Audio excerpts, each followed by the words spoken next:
I always wanted him, I never hated him, I never traded him, and if I did, I never ever traded him. What is a star? Like another city, the driver's side fly. Gucci get large, so many more. 10 in the more, never a bar. 10 in the more, 2 to the P. Nothing to you, but it's something to me. Hands up as ever, cute as can be. You can watch on YouTube with me for free. This one time for the Twitch.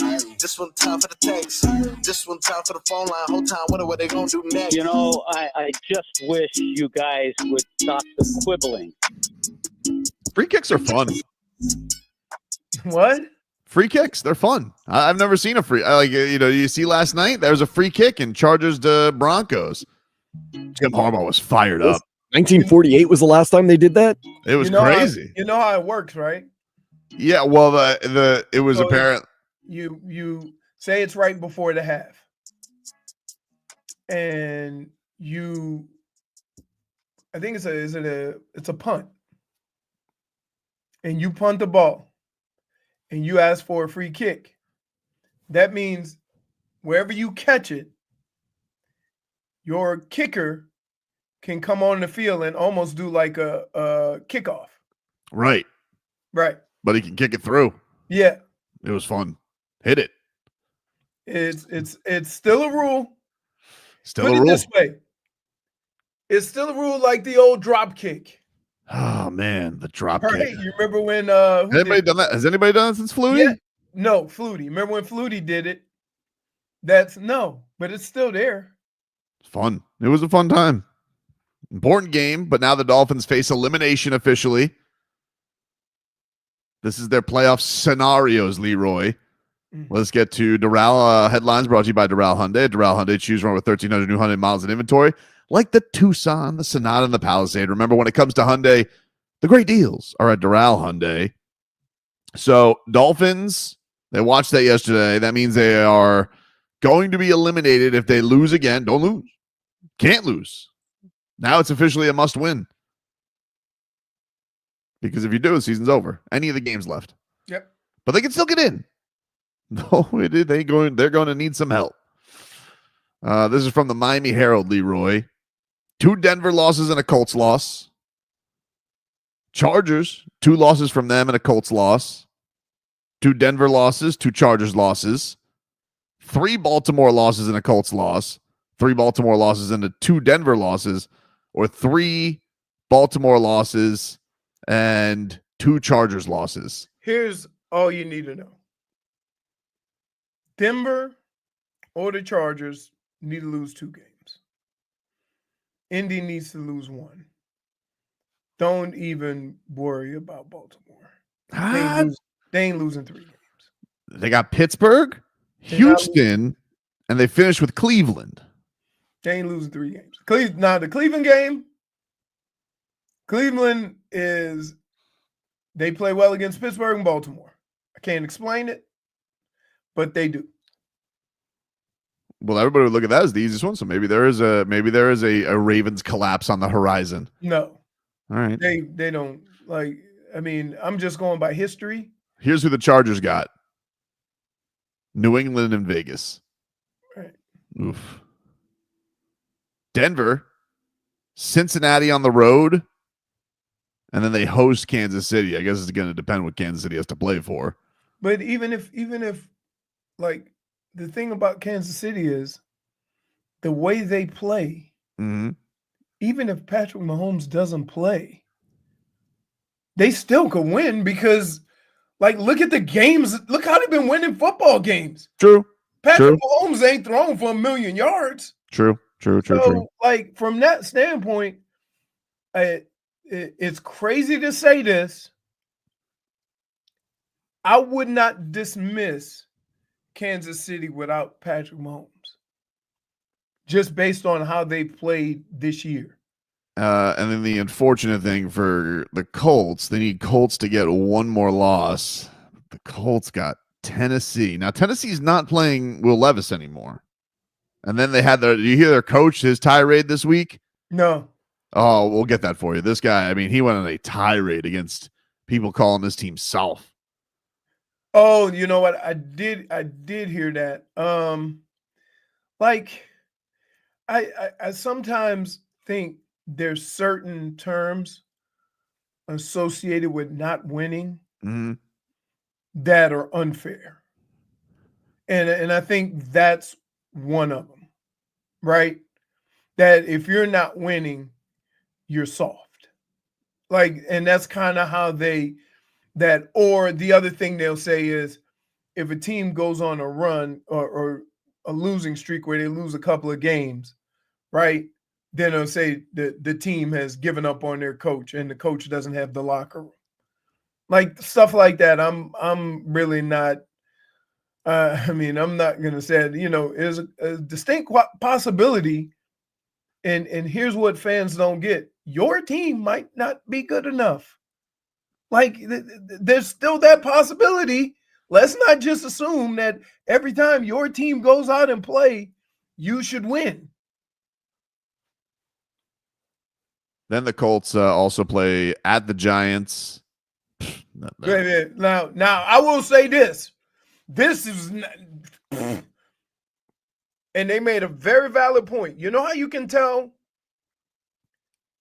if a team is giving up? Go look at how many guys practice or how many guys miss practice. Okay. How many guys? Did you see that? Get an injury report. You really want me to do that? Yeah. Just get it. Look at the injury report and see how many guys practice, and that'll let you know. Got to look at the Dolphins injury report too, though. Yeah, but we know these guys are like, they started the season with a huge injury report. Nah, not too bad. If this is the litmus test, then they've got to hold it to everybody. Everybody has to be held to that standard. Have you seen the Giants play? Yeah. It's not too bad. It's like 4 guys didn't practice. I don't know who's on IR and whatnot, but on their injury report, guys who actually didn't practice is only like 4 guys. But that's usually whenever you see one of these teams and you have questions on whether they've given up on their team. Now, one of the issues that you could have with the Dolphins, right? And if you want to throw that theory out there, is that sometimes the work you put in during the week and the effort you put in during the week reflects the effort you put in during the game. Sure. And when you have half of your team taking Veterans Days and not practicing, when it's time to crank it up, right? So like perfect example is Man Campbell say, hey, we need to be tougher. We're going to have Oklahoma drills. They was tough as hell them first couple of weeks, wasn't they, when they were here? Yeah. Look at Detroit. Like they have hard camps. Like you got to get your body ready for that. So there's some truth to be said about that. Anything more depressing than having to rely on Tommy DeVito to save your season? I don't. What about save? I look at it this way. You had your chances. You had your opportunities.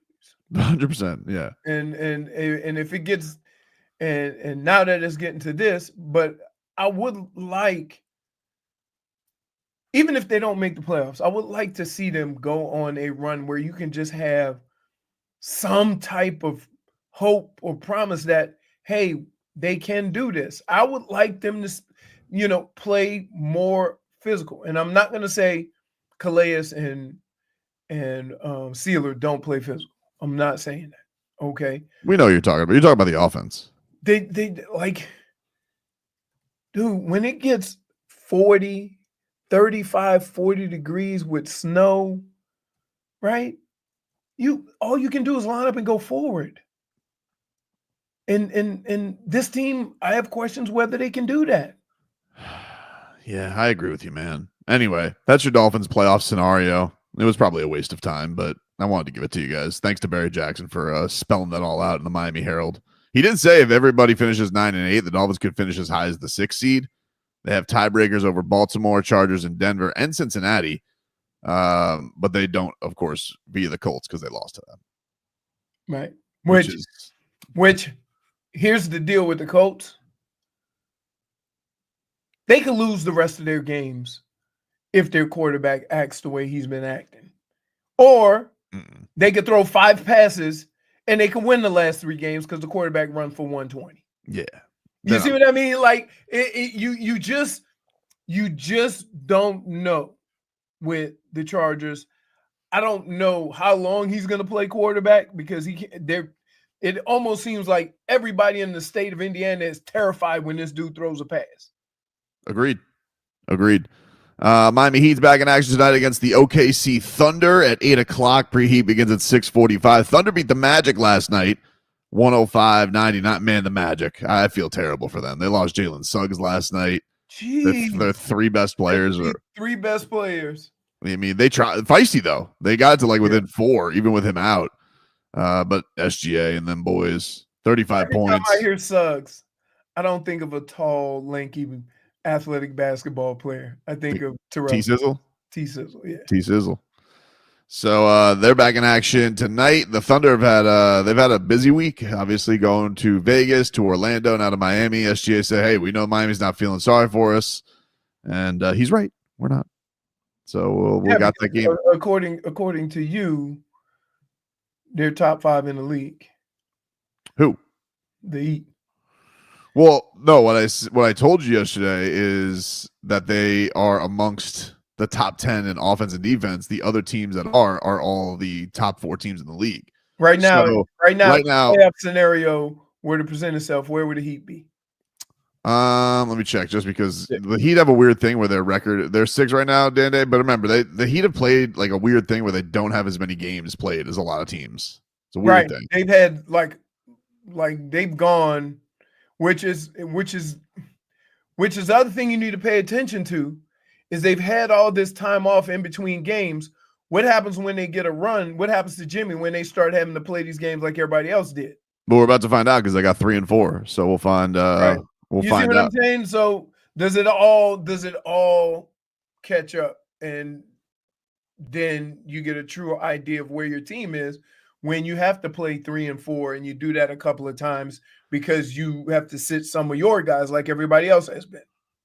Yeah, it's possible. I mean, like, look, you're not going to get any. I mean, you got a back-to-back coming up because you got Orlando tomorrow.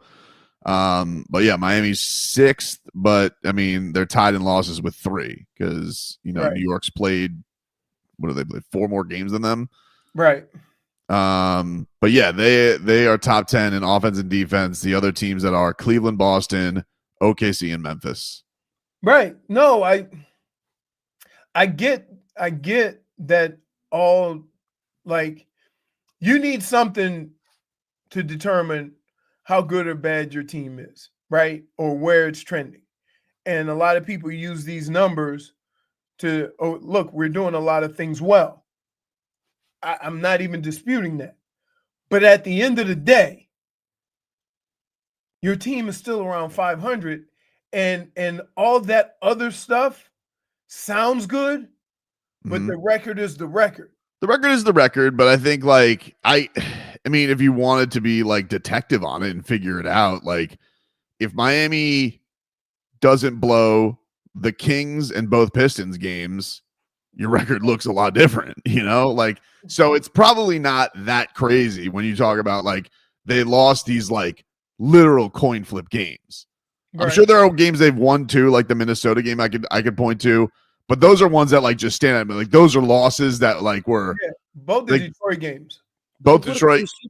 That's woulda, coulda, shoulda. The Kansas City Chiefs wouldn't be in the playoffs right now, but woulda, coulda, shoulda gone up. No, I understand that, but we're trying to understand, like, how are the Heat in statistics amongst the best in the league when you talk about those types of ratings. And if you look at at their clutch losses, like, that kind of could explain it. We're just trying to figure it out. Right. You have to feel good over the long run. The numbers will play out and the Heat will be a successful team because the numbers, behind the record show that they're a good team. I think that's what Tobin is trying to say, is that these numbers are indicators of how good your team is. And over an 82 game period, it'll all play out and they'll be amongst those teams.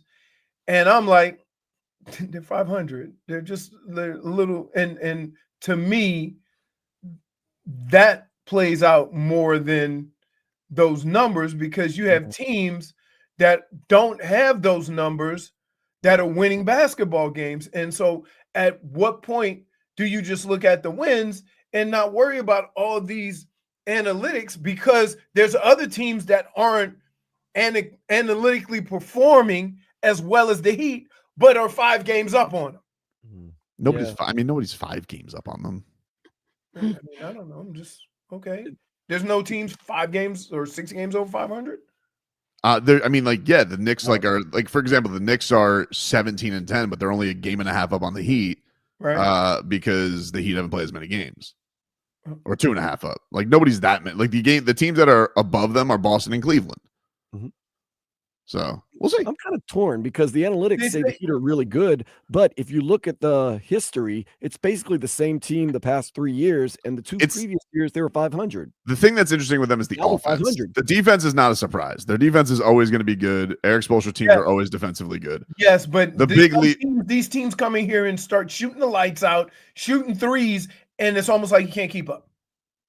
And that's when they go south. That's how it's happened. When they've lost teams that can't shoot a lick, all of a sudden play Miami, and there's Steph Curry. I know Malik Beasley couldn't hit a lick yesterday. I hate him. What about the other night when what's his name? 3 in a row? Hardaway, yeah. Hardaway, yeah. Like he wasn't hitting the rim all night. But you understand? Like that's why I could look at those games and be like, oh, "Come on, that's a fluke thing. Like, what is that?" Yeah, you know, I like win the game. I understand, but like you're like, and like Erik Spoelstra forgot a timeout, lost a game. No, I know that's but see that and I understand what you're saying. I'm just saying at some point, when are we going to look at the record and say the record is the record and live with it? Because for the last 3 years, they've been right around 500. And so while you're looking at where they are right now, I'm looking at, this is shaping up to be the same as the last 2 seasons, being in the play-in, right around 500. So I got you. You're saying the numbers tell a different story, but I'm looking at the same thing I've seen the last 2 years. And tonight we got the CFP getting going. Notre Dame and Indiana. I wish Notre Dame no success. And especially after I read this Al Golden article yesterday, I was like, bleh. I completely forgot that he was their defensive coordinator. We gotta get her. Like, see, you're gonna petty pick. Yep. And I think we're gonna be on the same page for a couple of these because I too will be picking up the petty. Take a break. Back with more after this.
Welcome back, everybody. It's Tobin and Leroy here with you, 560 WQAM. We take you guys up till 2 here as we head into the holiday week coming on up. We got a big-time weekend coming on up. We got a lot of action. We got Panthers on the ice tonight as well, taking on the St. Louis Blues.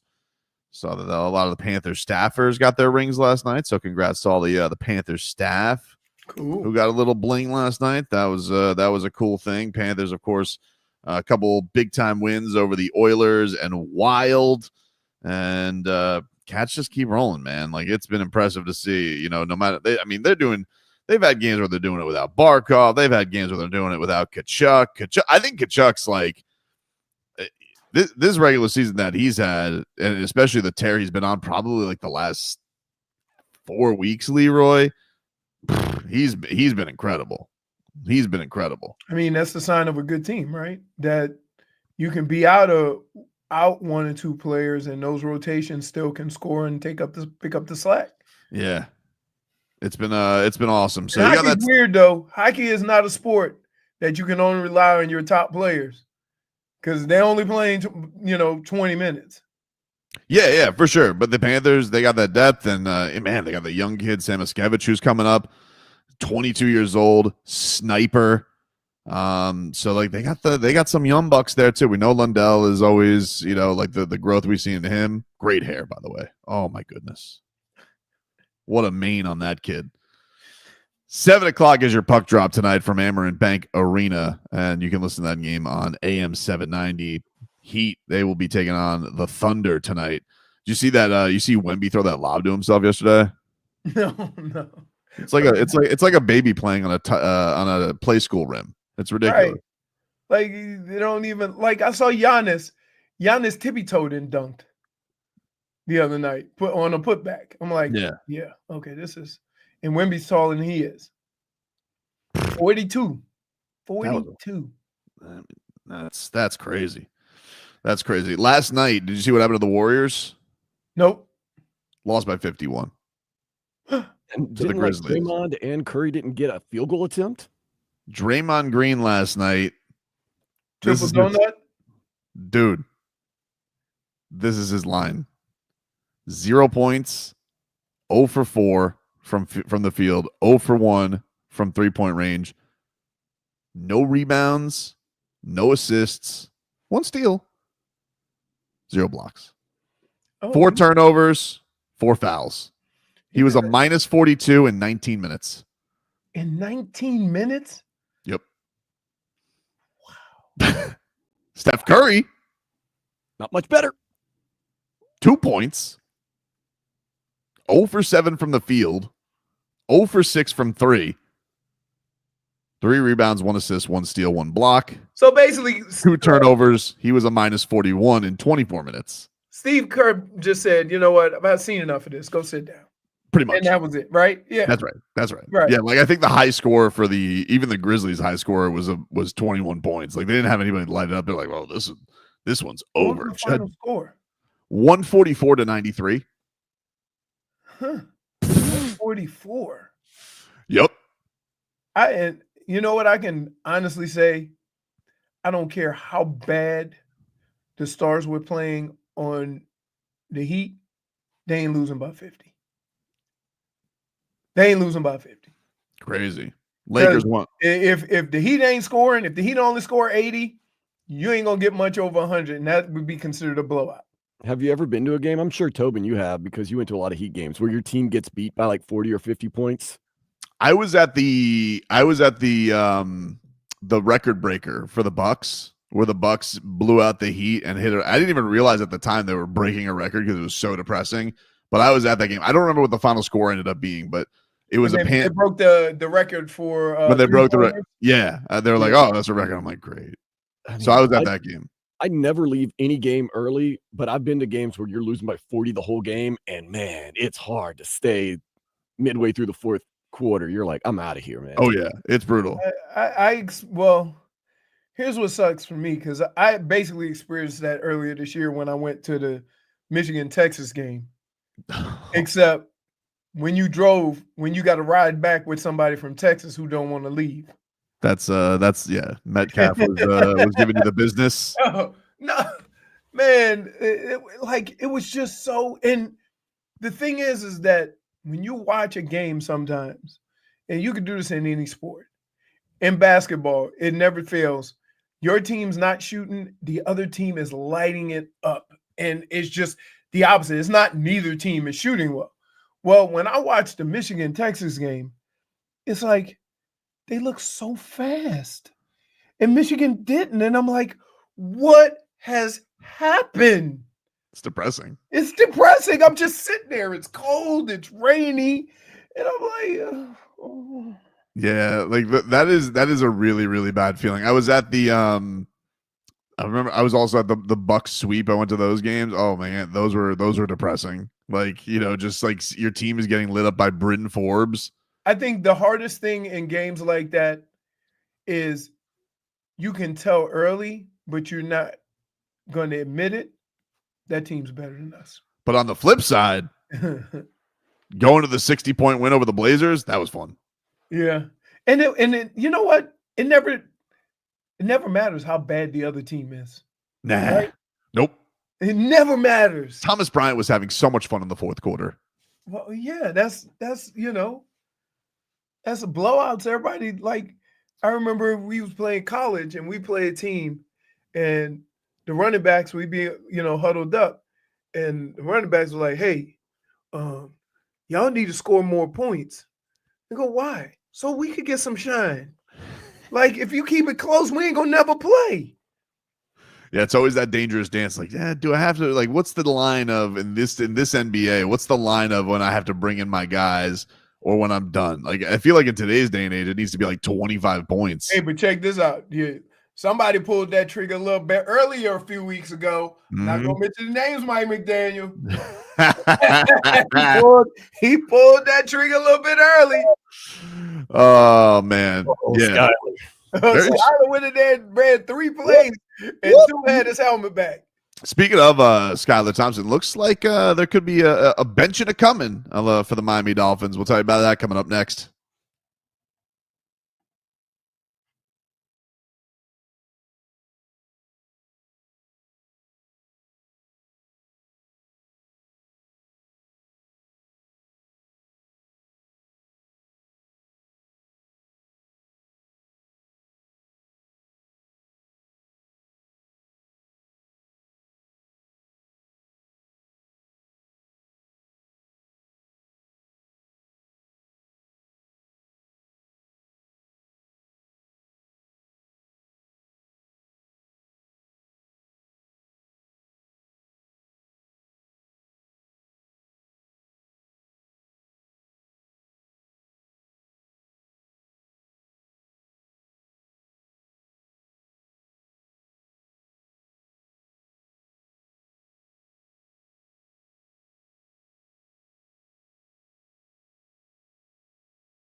All right, welcome back, everybody. It's Tobin and Leroy here with you, 560 WQAM.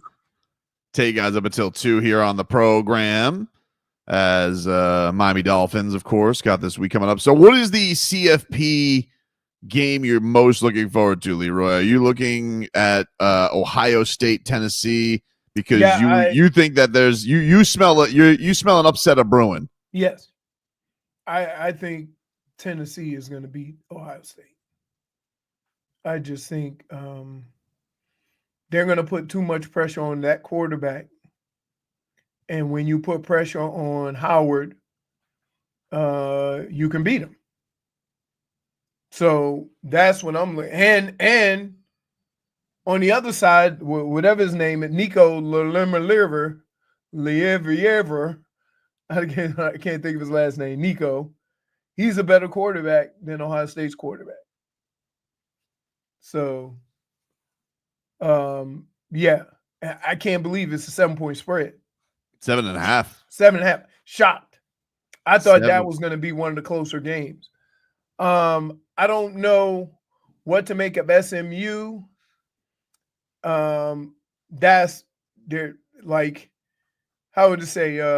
They're going from, I put it in horse race, and they're going from a claimer to a grade 1, right? So they might be a touch out of their class, even though they play good football. Don't know. We don't know. Indiana's only been tested against Ohio State. So SMU is only, SMU, like, one of the reasons why they have questions about the ACC is because Clemson has a name. SMU has won a bunch of games against nobody. So those are the things that, the two teams that I do question. Other than that, I believe everybody has a chance to lose because other than Oregon, everybody has lost and looked bad. And you're dealing with young men. So the chances of that happening are quite possible, especially in college. I need the Hoosiers tonight to light up Al Golden. Like, I was reading this piece last night because I'm a pet. I just like to punish myself. But I was like perusing last night Reddit, and I see this article on the Canes thread, and it's like redemption for Al Golden, and I'm just like, because he's gone from, because I don't know, in 10 years he finally has a job, he's not screwing up, and it's like, like I'm not here to look up, like, to talk about like this guy had some short end of the deal with the Canes because somebody flew a banner over the stadium to say fire Al Golden. Here's the slight suggestion. If it's redemption, shouldn't we have known he even had that job? When did you find out Al Golden was the coach for? I think I knew last year that he had the job, but I didn't remember.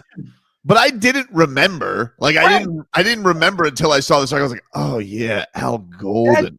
The redemption is when you're in the forefront and everybody knows where you are, and you're almost in your face doing that job exceptional. Redemption is Lane Kiffin. Yeah, redemption is Lane Kiffin at FAU. That's redemption.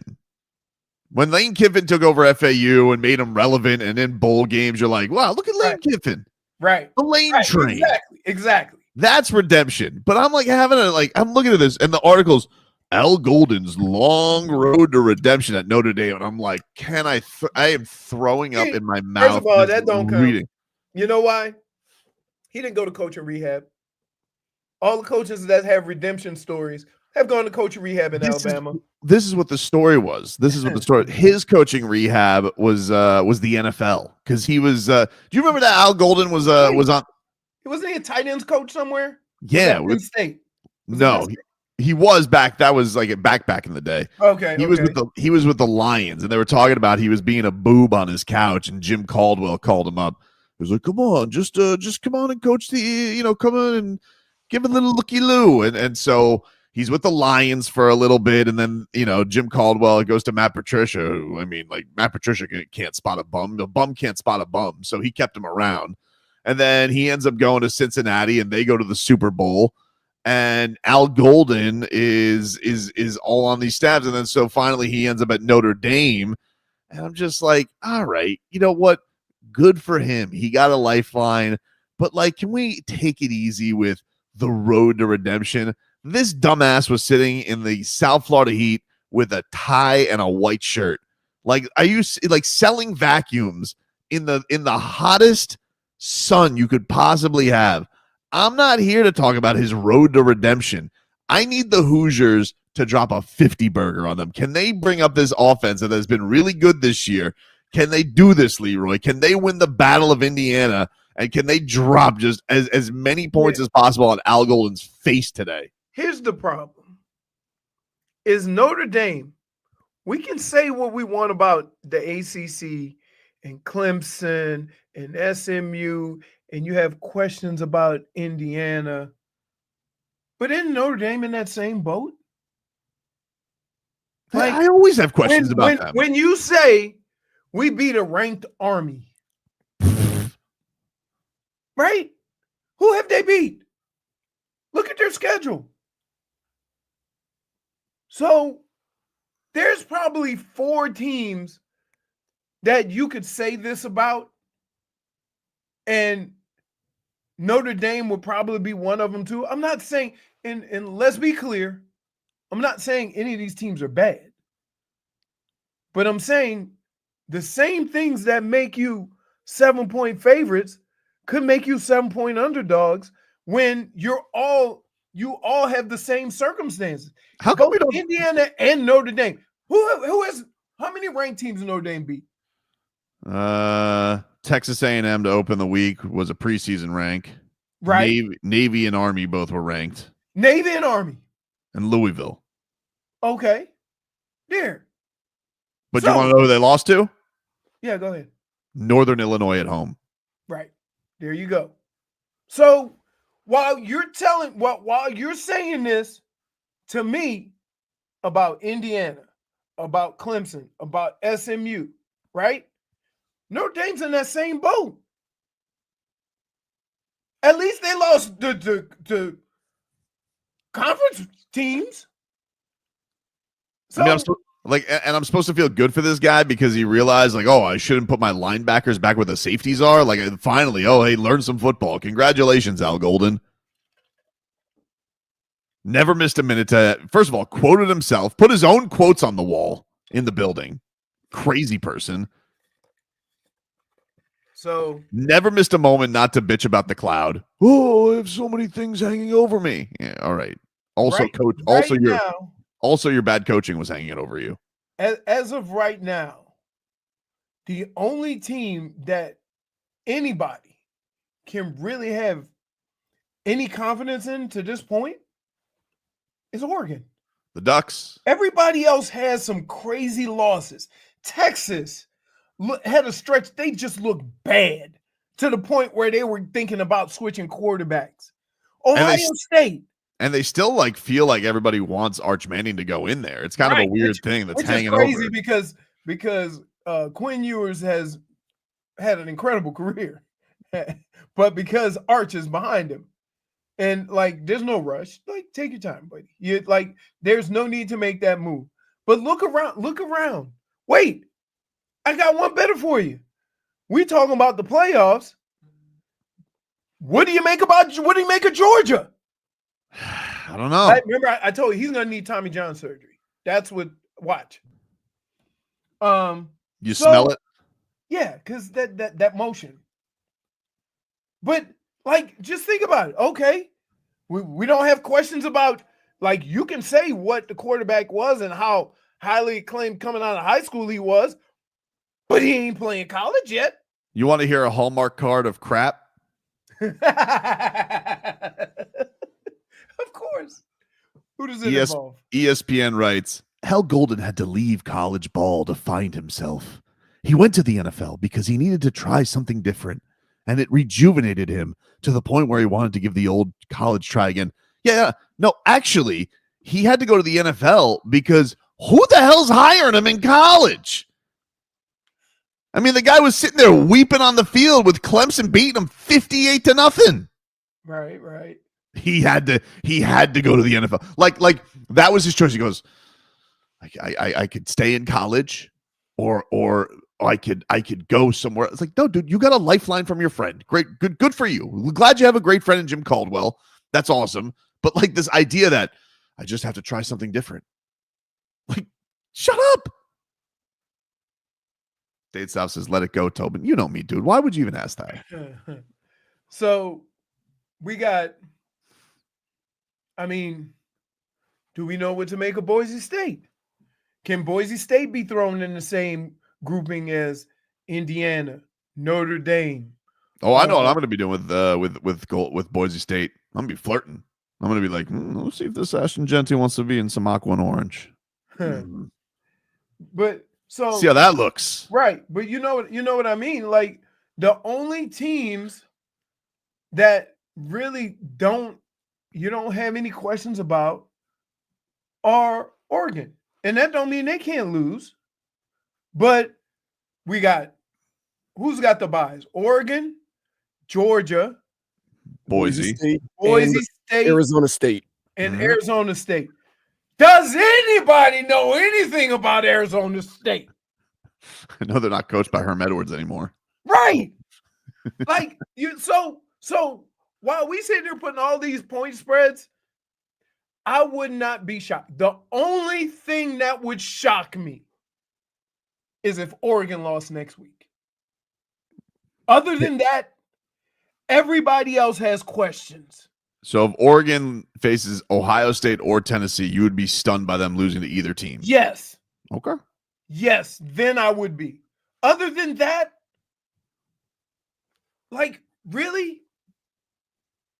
Like, would anybody, even though, and I said this earlier in the week, I think Tennessee's going to beat Ohio State.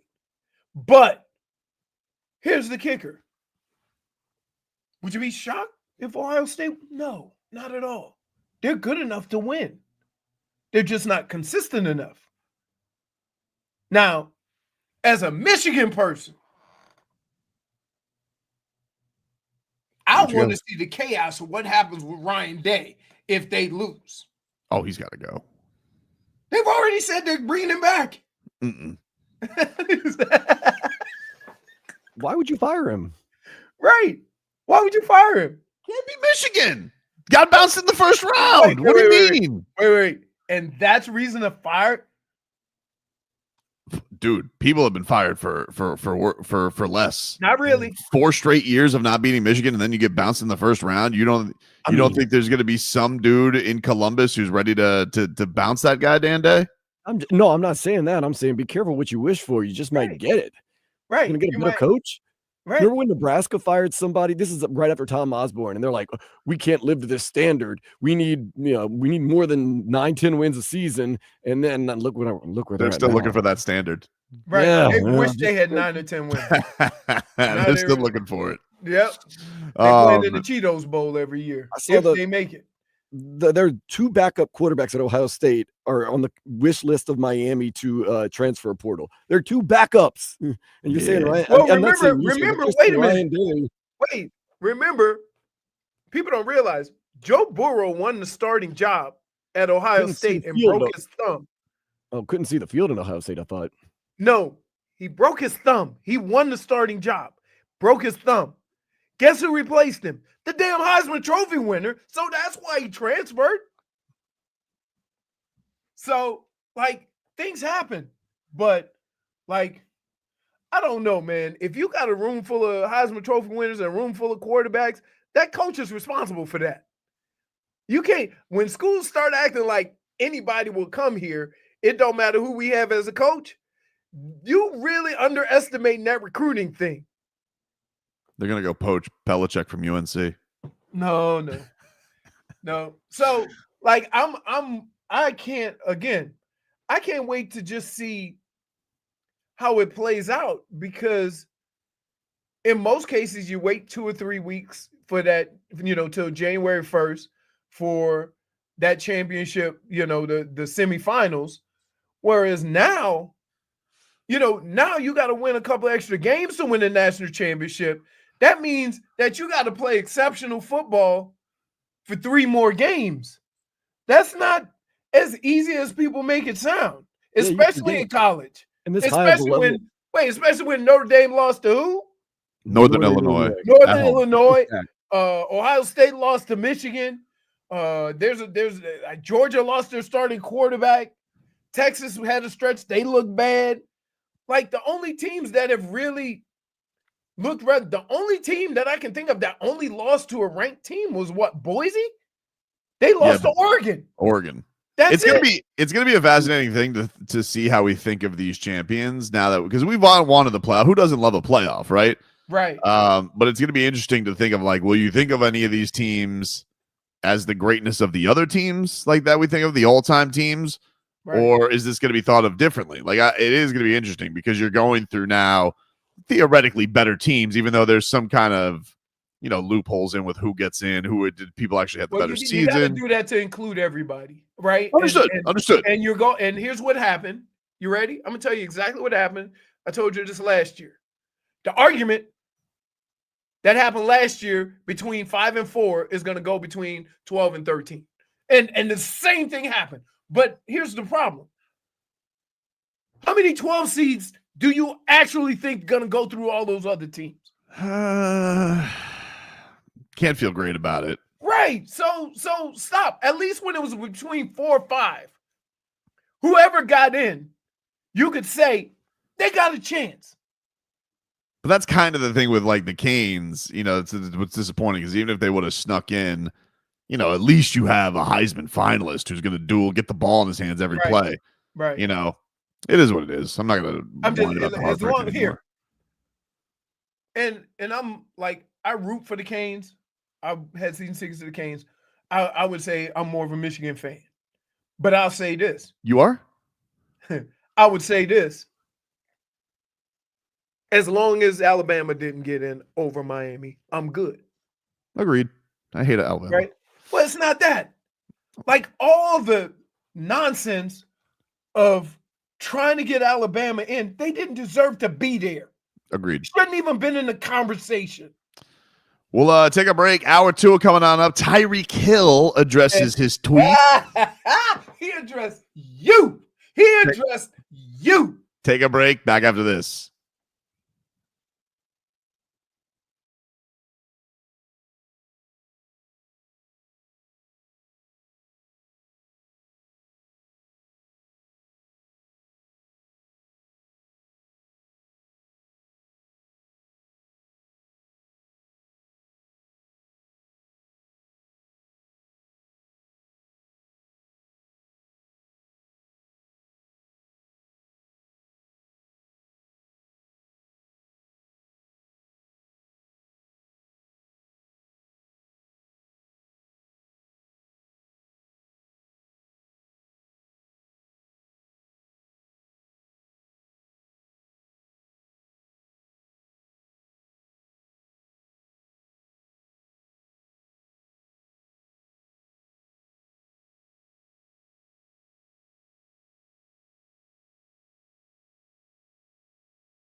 It's time for our Tua. It's our Tua. It's our Tua. It's our Tua. Tua, Tua, Tua. Tonga Valoa. Not Tua Tagovailoa. A for effort. Dolphins quarterback. Tua. It's our Tua. It's our Tua. Tua. Tua, Tua, Tua. Tua, Tua, Tua. Chris Sims can go to hell. Tonga Valoa. Dolphins quarterback. Daddy loves you guys. Our Tua with Tobin and Leroy. Hour 2 of the program, ladies and gentlemen. Tobin and Leroy here with you. 560 WQAM. Take you guys up until 2 here on the program. Let us get to headlines. Brought to you by Doral Hyundai. At Doral Hyundai, choose from over 1,300 new Hyundai miles in inventory like the Tucson, Sonata, and Palisade. Remember, when it comes to Hyundai, the great deals, they're at Doral Hyundai. Let's get to Thursday Night Football last night as the Broncos lost to the Chargers 34-27. Now the Dolphins are up against elimination this week. One more loss the rest of the season, and they're out. Even again, it's kind of a long shot. They need a lot of teams to lose. The Colts definitely got to lose, unless everybody else loses. But, first they got to win all their games, which is already a big task. Who the hell knows? What is more likely? Colts losing 2 or the Dolphins winning 2? Well, they can't lose. They can't lose even one. They got to win all 3. Just in general. Colts losing 2. Well, they only got to lose 1. The Colts have the same record as the Dolphins. Okay. So they got to lose 1 out of 3. I think Dolphins can win out. Yes, I do believe that, even though we've said that the last 3 weeks. Mm-hmm. No, I didn't say that. We knew they were going to lose to the Texans. We talked about it.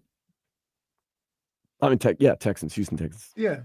History. I'm not sure how to feel this way. I mean, I know that San Francisco is very banged up, but I also, I don't know how much. I don't know really how good the Dolphins are right now. Like their line is in tatters. They're probably going to bench Eichenberg this week. Thank God.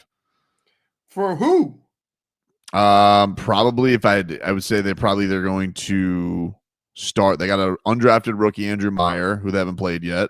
Right. So they could go with him. They could put Rob Jones over at right and then put Wynn at left. But Eichenberg sucks, dude. I mean, he said he wasn't I guess he was asked by reporters yesterday about if he is going to get benched. He goes, I'm not even sure right now. Obviously, the last game didn't go as planned. Neither of the last 4 years. There are certain things I can control, and obviously I didn't play well enough. They want me to be out there. I'll be out there. If not, it is what it is. I'll just keep working. Eichenberg right now, this is from the Miami Herald, among the 75 qualifying guards. I don't want to know. He ranks 70th. 70th. Still might be our best lineman available. 70th. Still might be our best lineman available. Chris Greer laughed in our face. Yeah. He has a guy who's 70. Here's the deal. 70. All that's fine, and we could keep going to that. But the fact of the matter is, you are where you are now. Just deal with it, right? My question is if they kept putting Eichenberg out there, and here's how I think. Everybody in that building wants to win. Eichenberg is their best option. So if it's gotten to the point where they're going to put somebody else in there, I'm going to go out on a limb and say they never really thought that guy was better than Eichenberg. Otherwise, he would have been there a long time ago, unless he's returning from injury. Well, Wynn is returning from injury. Wynn I think he was active 2 weeks ago is when he got back from his quad. So he was returning from injury. You understand what I'm saying? When people say, "Oh, why is that guy out there?" He's out there because of all the options that they could put out there. That's the best option. Doesn't mean it's great. Dude, I'm telling you, right? I have a hard time believing that there's any organization or coach or GM or whatever that say, we know this guy's better, but we're going to put the other guy out there. Guys get more chances because of their draft status all the time. Yeah, but you can still justify that guy being better. I don't know of an organization that will put a guy out there or not put a guy out there that firmly believes he's better than the other guy. Yeah, we saw Storm Duck, undrafted, play above Cam Smith second round for a long time. And guess what? Cam was still mostly got questions about Cam. But Cam was mostly banged up though. Like Cam came out of camp with a bad hamstring injury, then he had a shoulder injury. So like there are qualifiers there as well. Like he didn't. And again, I said that. But in the long run, you think Cam Smith's going to be better than Storm Duck? Nope, not at all. Nope. Don't care about injury. Don't care about nothing. Because there's the old, we're going to hold him a couple of more weeks to make sure he's healthy bit. Right? Mm-hmm. I'm familiar with that. That means that we're not going to embarrass you by starting an undrafted rookie ahead of you. That's what that means. Now, I don't know that to be the case, but I'm saying there's verbiage that can be used to make you think what they want you to think. Now, the Eichenberg thing, I've always said this, right? As much as you say Eichenberg sucks. He does. He's the best available. And that's fine. Right. And so my whole issue with this the whole time has not been about Eichenberg. It has been about the fact that you dismiss the need to have an offensive line. I'm not a quality offensive line. Are you talking about the front office? The Dolphins. I'm talking about the Dolphins, not you. It's ego. It's Chris Grier's ego. Okay, He very clearly came into this season with an element of hubris that I have put together the offensive line. That's why he told everybody, I'm laughing at your concerns. When everybody has watched this guy, he's tried to stuff him down our throats for the last 4 years, putting him at 5 different positions. He sucked at every one of them. The season went down the drain last year. You want to know when the season went down the drain last year? When we tried putting him at center. They tried to put his ass at center, and then all of a sudden, the whole line's getting pushed back. This year, what happens? Oh, the team can't run anymore? Shocking. Eichenberg, worst lineman in the league. Do you know how bad it is? 75 linemen, he's 70th? And he's never been thought of. No one's thought to bench him. Nobody. You know why? Because the guy playing behind him might be 84th.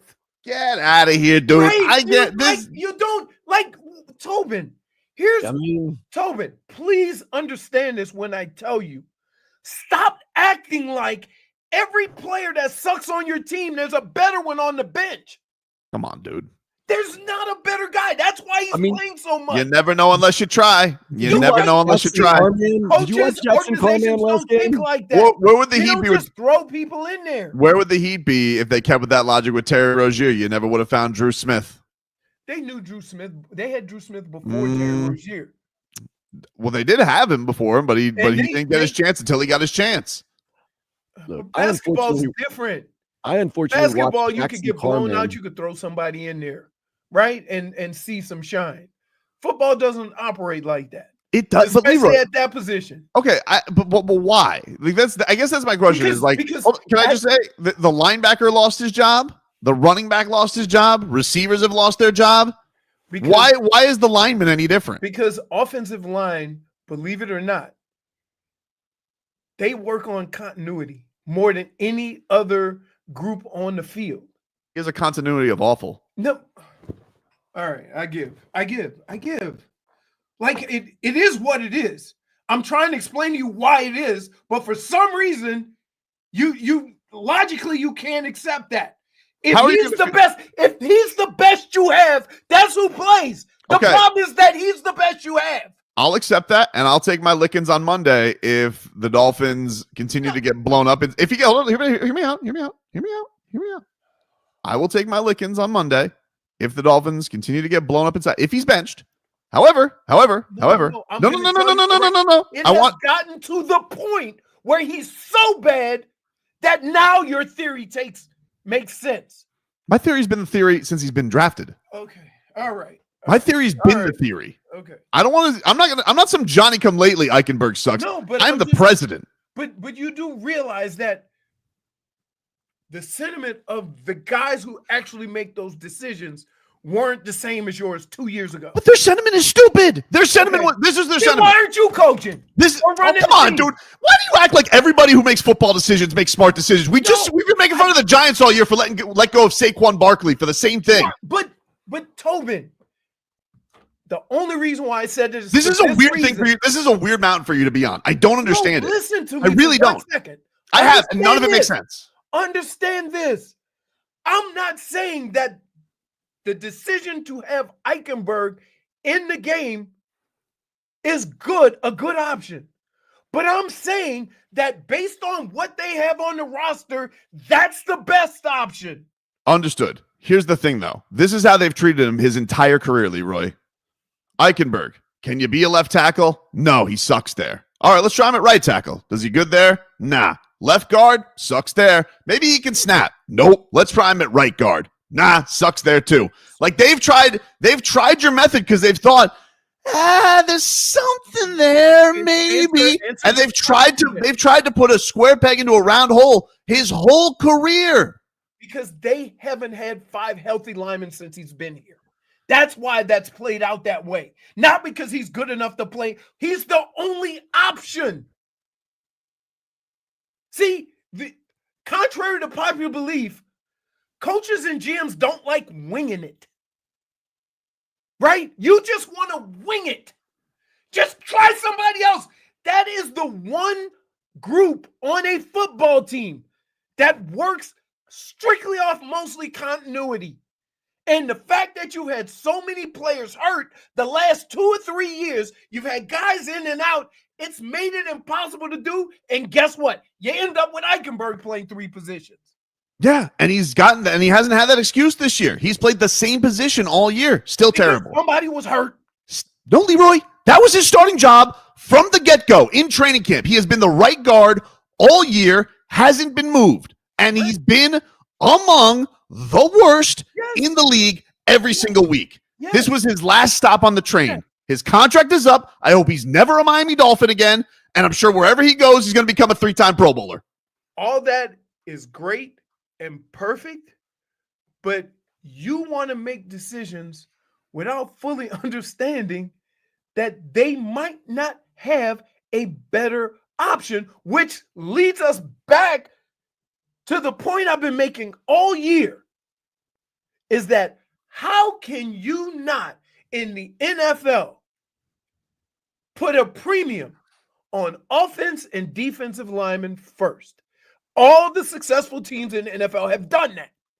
So I'm annoyed that we got to even have this conversation, because the conversation we should be having is, why hasn't this team put more of a premium on offense and defensive line? But dude, like all the other good teams have done. Fine. But the thing is, like, you know, with this guy in particular, he legitimately, by metrics, by eye test, by all of it, could not do worse. They had a guy last week start at right tackle who had never played tackle, and he played better than Eichenberg. Not much better, but he played better. Not much. Which if you put the qualifier out there and say not much better, then you shouldn't have too many questions why your team struggled with 2 of the best pass rushers in the league. Right? Nightmare. Right? It's this offensive line situation for the last 2 years. I won't even say 2 years, because when Hunt was here, they could run the crap out of the ball. They really could. Okay? So the fact that there's certain positions on this team that they have treated like, oh, we can just go find another one. And now they're finding out that that's not the case. Maybe we should make like Woody Johnson and just look at Madden ratings. See that story? Well, guess what? Even with Madden ratings, Madden don't rate linemen. They don't? All they rate is the skill position. So technically, that's how the Dolphins are doing it. They don't rate linemen? No, there's no names. All it is the skill positions. I don't think that's true. I think they rate everything in Madden. Really? Really? I don't play video games, so I don't know. Nobody said I'm going to get the Philadelphia Eagles because Kelsey is rated 95. Dave South is saying they definitely rate linemen. I think they rate everybody, dude. Okay. So who's using Madden ratings to build a team? Woody Johnson turned down Jerry Jeudy, who was having his best season, and he turned him down because his kids told him his Madden rating wasn't high enough. You know what? It's here's the deal. As a fan, when you get mad at the players and you get mad at some of the play you see on Sunday, and then you hear a story like this, what do you think as a fan? I'm curious. I'm literally curious to think that when you see an owner didn't want a player because of his Madden rating, what do you think? I had Jeffrey Loria as the owner of the Marlins. Now I have a broker, Jeffrey Loria, but a less crazy one. But Jeffrey Loria did this stuff all the time. Right. That's how we ended up with an $80 million pitcher who never pitched. Or we ended up with the GM as the manager. Oh my goodness. Who told us the wins are like the donuts. You like them so much you want to keep eating them. Yeah, I'm like, they didn't eat many. They starved that year. Starved. But what happened? No donuts? No wins. Take a break. Back after this.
Welcome back.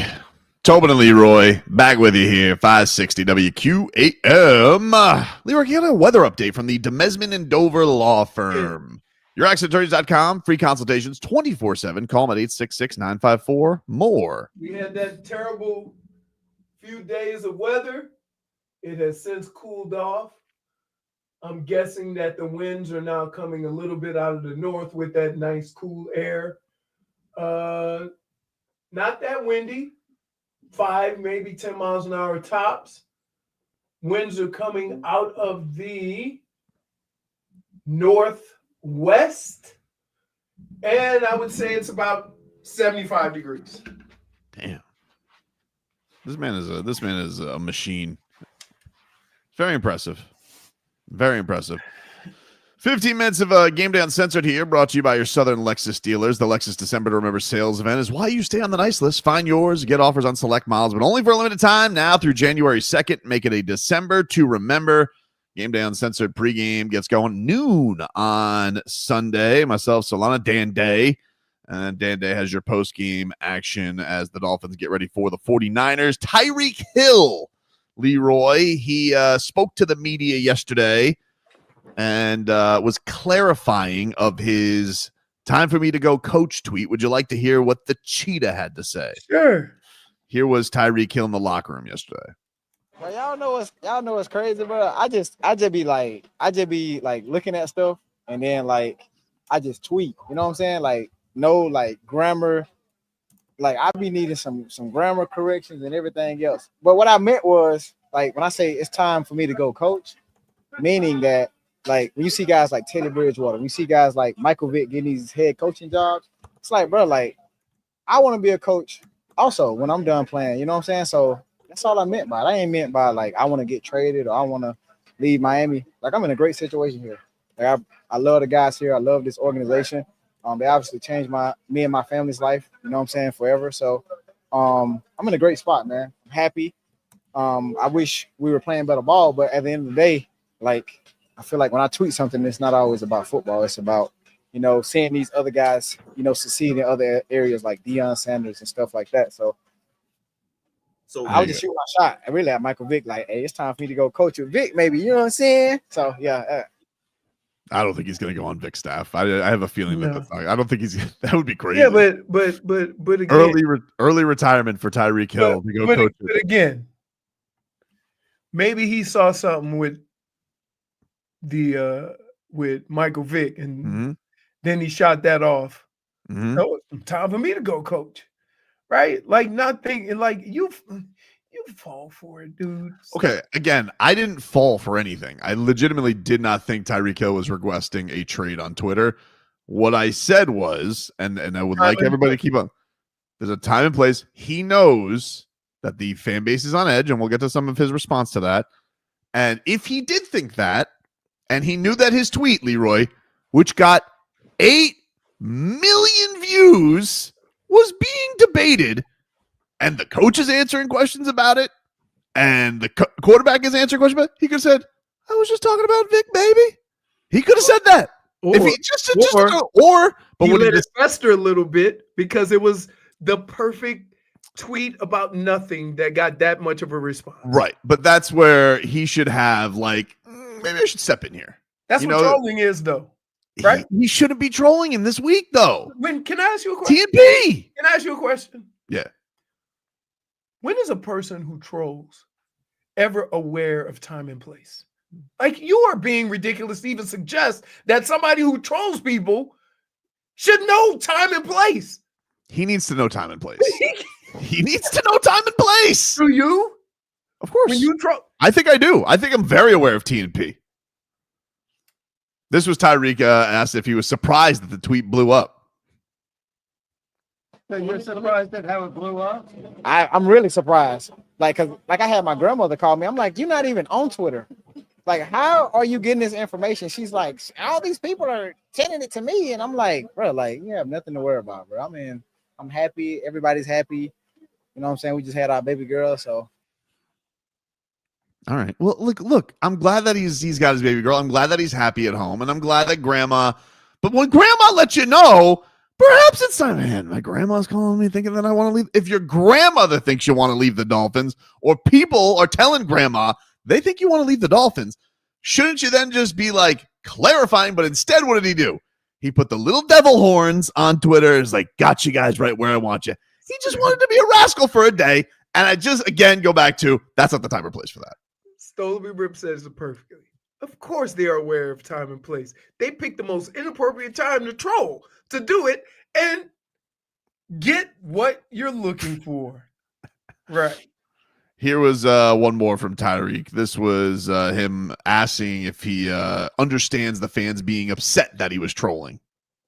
I get it, man. Look, I get it, man. Like, I want to win. We want to win just as bad as everybody else. Like, we out here busting our tail, you know what I'm saying, each and every, day, you know what I'm saying, like, just to get over the hump, man. So, and at the end of the day, I'm going to be me. I'm going to have fun. I'm going to laugh. I'm going to have a good time. That's just my personality, but because I feel like I can't, dwell or be mad, because at the end of the day, I got to go home to my wife and my daughter. You know what I'm saying? So I got to be able to switch hats. So when I'm at home, I'm in a good mood. You know what I'm saying? I'm around my family. But obviously, we all wish things were different. We should have won games. We should have did this. Yeah, but you didn't. Like Tyreek, when you were sitting there, and Leroy and I were hosting your charity event, right? And it was, what a lovely thing you were doing for your foundation. When the auctioneer stepped up there, and he started giving an acceptance speech to his father and crying, was that the time for that? He could be a good son all the time. He could be a good son all the time and love his father. Not while we talk about a trip to Africa. No, it's not the time and place. Nor is it after losing, going out there and having the game that you and Tua just had. Getting your lunch money taken. No. Getting deboat. Hey. I can be listen, I can be forgiving. I just need 150 this week. Let's go. It's amazing. I think the thing that catches me off guard with this whole thing, right? The thing that catches me totally off guard with all this is a troll telling another troll time and place. I think that's who's more equipped to tell it than me.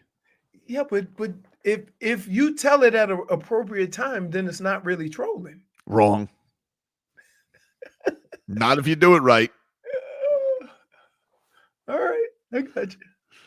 We'll take a break. What would have been the proper time to put that tweet out there? Off season. Even a couple weeks into the off season, all right, it's settled down, totally fine. Like, I'm good for an off season troll, right? When everybody's at their most vulnerable. I mean, we're hurting, baby. Jimmy doesn't care. Jimmy, we're not at our most vulnerable right now. Jimmy knows that. That's why he didn't do it. See, you know where Jimmy would have done it if it was wrong? If he would have done it at media day, then Jimmy would have known we're at our most vulnerable. All right, just got bounced in the first round. Pat Riley told you to shut up. If Jimmy Butler would have shown up with whatever, I don't know. He would have. We got delayed, so he couldn't. Sure he did. Oh, all right. Sure he did. All right. You're adorable. Okay. Like, you make all these situations and circumstances fit what you have to say. Is it possible that he really was delayed? No. You don't believe that, because if he wasn't delayed, he would have trolled. That's right. Right. But that's I think he would have trolled no matter what if he was going to troll. I think he said that he was delayed. So that's why he had the out. Down. Exactly. Oh, okay. So, like, I don't even know what's the point. Like, you have the answers for all of the reasons why people do things, even if they tell you. I try to have the answers. And no, I try to if somebody tells you exactly why they did something, then you immediately, nope, that's not why. If I feel like I got to take something at face value, I'll take it at face value. If I feel like I got to investigate a little bit more, I'll investigate a little bit more. When is the... You ain't got a lot of these people. No, they do. Anything that anybody has ever said, if it didn't fit what Tobin was thinking, then you call BS on it. No, it's not true. I'll take it. I'll take it as value. It is true. Oh, dude. Yeah, that's what he meant. Yeah, he said what he. You come on. We'll take a. Oh my goodness! Look at that. Oh my goodness! If it don't fit the Tobin definition of what just occurred, then no, he just said that. I'm not a conspiracy guy. I'm really not. What? When it calls for it, I'll investigate. But I don't like to do that. See right here. See, this is a perfect example of time and place, right? Because as the Twitchers have said, dude been trolling Leroy for 8 years, and he still hasn't figured out time or place. Your whole job with trolling me is to get my head to explode. And right before it's going to explode, do you back down? No, you throw one little bit, a pinch of pepper into it to make it explode. Right? So, do you really understand time and place? Oh, yeah, dude. Take a break. Tickle my fancy is next.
fancy, huh?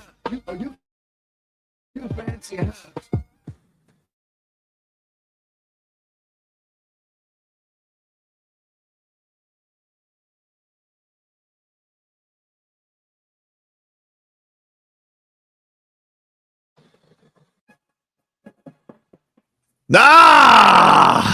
It is time, ladies and gentlemen, to Tickle Leroy's Fancy. We'll get to that, go over the Week 16 NFL slate. We got Heat tickets to give away as well. Heat host the Nets on Monday, December 23rd, and we got your chance to win a 4-pack of tickets to that. So keep on listening to the show. We'll give those away. Heat back in action tonight against OKC. I'll be boots on the ground for that one. We got a 6:45 tip from the Kaseya Center. And Panthers also on the ice tonight, taking on the St. Louis Blues. And we'll check that out as well. Weird NBA night as well. The Bulls beat the Celtics. Joe Mazzulla wanted to kill the referee. Like, he looked like he wanted to throw some of his jiu-jitsu on the guy. He was furious with the official after that. I was like, what is going on here? This is wild. This is a crazy thing. Did you see him go nuts, Dan Day? Yeah, absolutely, man. It was crazy. I love when guys go wild in the NBA or in any sport. But I also saw the Blazers. Did they beat the Nuggets last night? The Blazers beat the Nuggets yesterday. Ooh. It was a weird night in the NBA, man. It was a weird. I'll tell you what, it was funny. A lot of the teams that are in this Jimmy Butler sweepstakes lost. And so now you're like, oh, now the thing will be, do they need to go pull in for Jimmy Butler to be all right? The Suns lose yesterday. Yeah, we'll see. I'm sure that stuff's not going anywhere. We'll get into some Heat next hour as well. There's been some fun Tyler Herro stuff we got to get to as well. All-star voting is up. Terry Rozier may have given the best case for Tyler Herro making the all-star team. We'll give you that as well. But first, let's find out what Leroy wants to watch. Leroy will throw some college in here tonight. The CFP gets underway. College football playoff first round. Indiana takes on Notre Dame at 8 o'clock. Notre Dame is a 6.5-point favorite at home. Tickle your fancy? Oh, it dropped. Was over 7. Yeah. Yeah, it does. It fancy is tickled. The whole season, we've considered Ohio State to be with the Oregons and the Georgias and, the elite teams in the country. And Indiana just kind of moseyed along and got, and moved up without playing anybody. So I think Indiana's a good team. I think Ohio State's a good team. I don't think Ohio State's anything could happen in this game. If I were putting chili peppers on it, I wouldn't touch it. Saturday at noon, SMU visits Penn State. Penn State's an 8.5-point favorite at home in Happy Valley. Leroy, tickle your fancy? Yeah, I think the only way SMU has a chance is if it's a shootout. My fancy is tickled. If you make it a shootout and you don't get big boyed, meaning that they just put those big offensive linemen in front of your little guys and run it down your throat, then you got a chance. But if this should look like when J.J. McCarthy threw 4 passes, if you're Penn State, and you got to be happy with just big boying them. But guys get cocky, they want to sling it, and that's how you give SMU a chance. At 4 o'clock, Clemson visits Texas. Texas is a 12-point favorite. Tickle your fancy? Yeah, I can see it. I can see it. Texas is really good. They've had some bumps in the road. I think people are discrediting Clemson because they're playing the ACC. But like 3 years ago, Clemson was the cream of the crop. So like I don't know. I don't know how this is gonna play out. Klubnik is not bad. He's had some moments to where he looks really good. They have talent, but it's hard to look at them seriously because they have 3 losses. At 8 o'clock, you've been mentioning this game, so I feel like I know the answer. Yep. But Tennessee visits Ohio State, who is a 7.5-point favorite over the Volunteers. Tickle your fancy? No, because here's why. Why? Christmas party. What? Yes. You can't have it on in the background? My neighbors. No, not He mine. can't have it on in the background? No, they sometimes people have Christmas parties and it's about the damn people. What? What? Who has parties like that? Yo, my neighbors. They're always over. I don't like that. Yes, it's even themed. I don't like that. I'm like, now what theme are we working with? Well, hold up. What theme? Gold. You got to wear something gold. Oh, I got a gold shirt with some linens. They love a theme. Yeah, I do love a theme, though. You do? Not me. Yeah. Not me. Like, listen. Oh. Listen. No. I go to your party because I like you.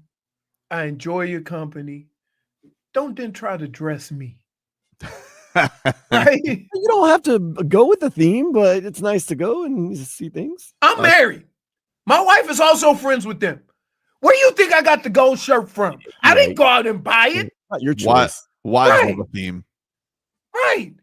I do all types of crazy stuff. It's not my choice. All right, 1:00 Saturday. We got NFL action. The Texans take on the Chiefs. Chiefs, 3.5-point favorites. Looks like Mahomes is going to be good to go. Ticket your fancy?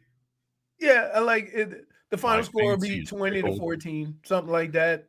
They'll find a way to win at the end. The game will be tied. Patrick Mahomes will go down the field and score. I have never watched the team from week to week and watch them play 3 quarters and go, they're going to get their ass kicked this week. And then, nope. Houdini. Right. So, I'm just, until otherwise, I'm penciling in Kansas City into the Super Bowl. I just am. It's a fair point. Like, who's going to argue with that? Until somebody shows me. And the only team, right? Think about this. Everybody's talking about what Buffalo can do, but here's the kicker. When Kansas City plays Buffalo, they're going to score 40 points. And then we're going to be like, what? It's going to be some kind of whatever football magic they have. Right. There's one team that can beat them, but they're probably not going to make the playoffs. So who's that? Kansas City's okay. Cincinnati. Oh, you mean those? That's the only team. Well, they can't stop a nosebleed either. Right? They throw for 400 and give up 500. Also on Saturday, 4:30. It sucks that they doing NFL right in the middle of the college playoff, right? It does. Yeah. Yeah, it's unfortunate. You think they like? Did they? I mean, NFL doesn't care. Well, They just care. here's the rule. Here's the rule. There's a rule. There's certain days that are blacked out for college, but once the championship weekend, then NFL can play on Saturday. And so this was all done probably way before that. And I'm more than sure in the future, like you'll start seeing more games on Thursday and Friday with college because they don't want to compete with the NFL. No way. Anyway, 4:30, the Steelers visit the Ravens. Baltimore's a 6.5-point favorite at home, Leroy. So much. Take your fancy? So much good football. Like Steelers, Ravens, that's heavyweight championship level football. Like, I'm going to take Mike Tomlin and almost a touchdown every time. Yeah, man. And I'm going to win most of the time. I might not win this one, but I'm going to win most of the time. Now, that being said, this is only the second time Lamar Jackson has played Baltimore at home. Something just weird with the schedule, or it's the only second time he's played Pittsburgh at home. Pittsburgh at home. Yeah, that is weird. It's weird. He just always gets hurt when they're home. I don't know. I don't know why. I heard that on TV. At 1:00, the New York Giants visit but all right, Atlanta Falcons. Michael Penix Jr. debut. Nope. Fair enough. They could put Boo Boo the Fool at quarterback. Nope. They could put Swole Santa Claus. They're fighting for the division. Not the Giants. But the Falcons are. Nope. All right. Fair enough. There's way too much football. Anytime you're around Dan Day, you guys gang up against Atlanta. Oh. Dude, no, you What- asked me if I'm going to watch I an wonder what it's Atlanta like game Kirk, when what's I it like know in they're Kirk going to Cousins' win. house nowadays? You asked me to watch an Atlanta game when I know they're going to win. You're not a little curious seeing How what about it'll- giving the rookie a nice soft landing? Yeah. Hey, come on into the NFL. Your first game is going to be with the Giants. The Detroit Lions visit the Chicago Bears at 1:00. Detroit's a 7-point favorite at home. Ticket your fancy? Yeah, that game's going to be closer than people think, though. My Chicago, fancy is Tickle. Chicago, Detroit.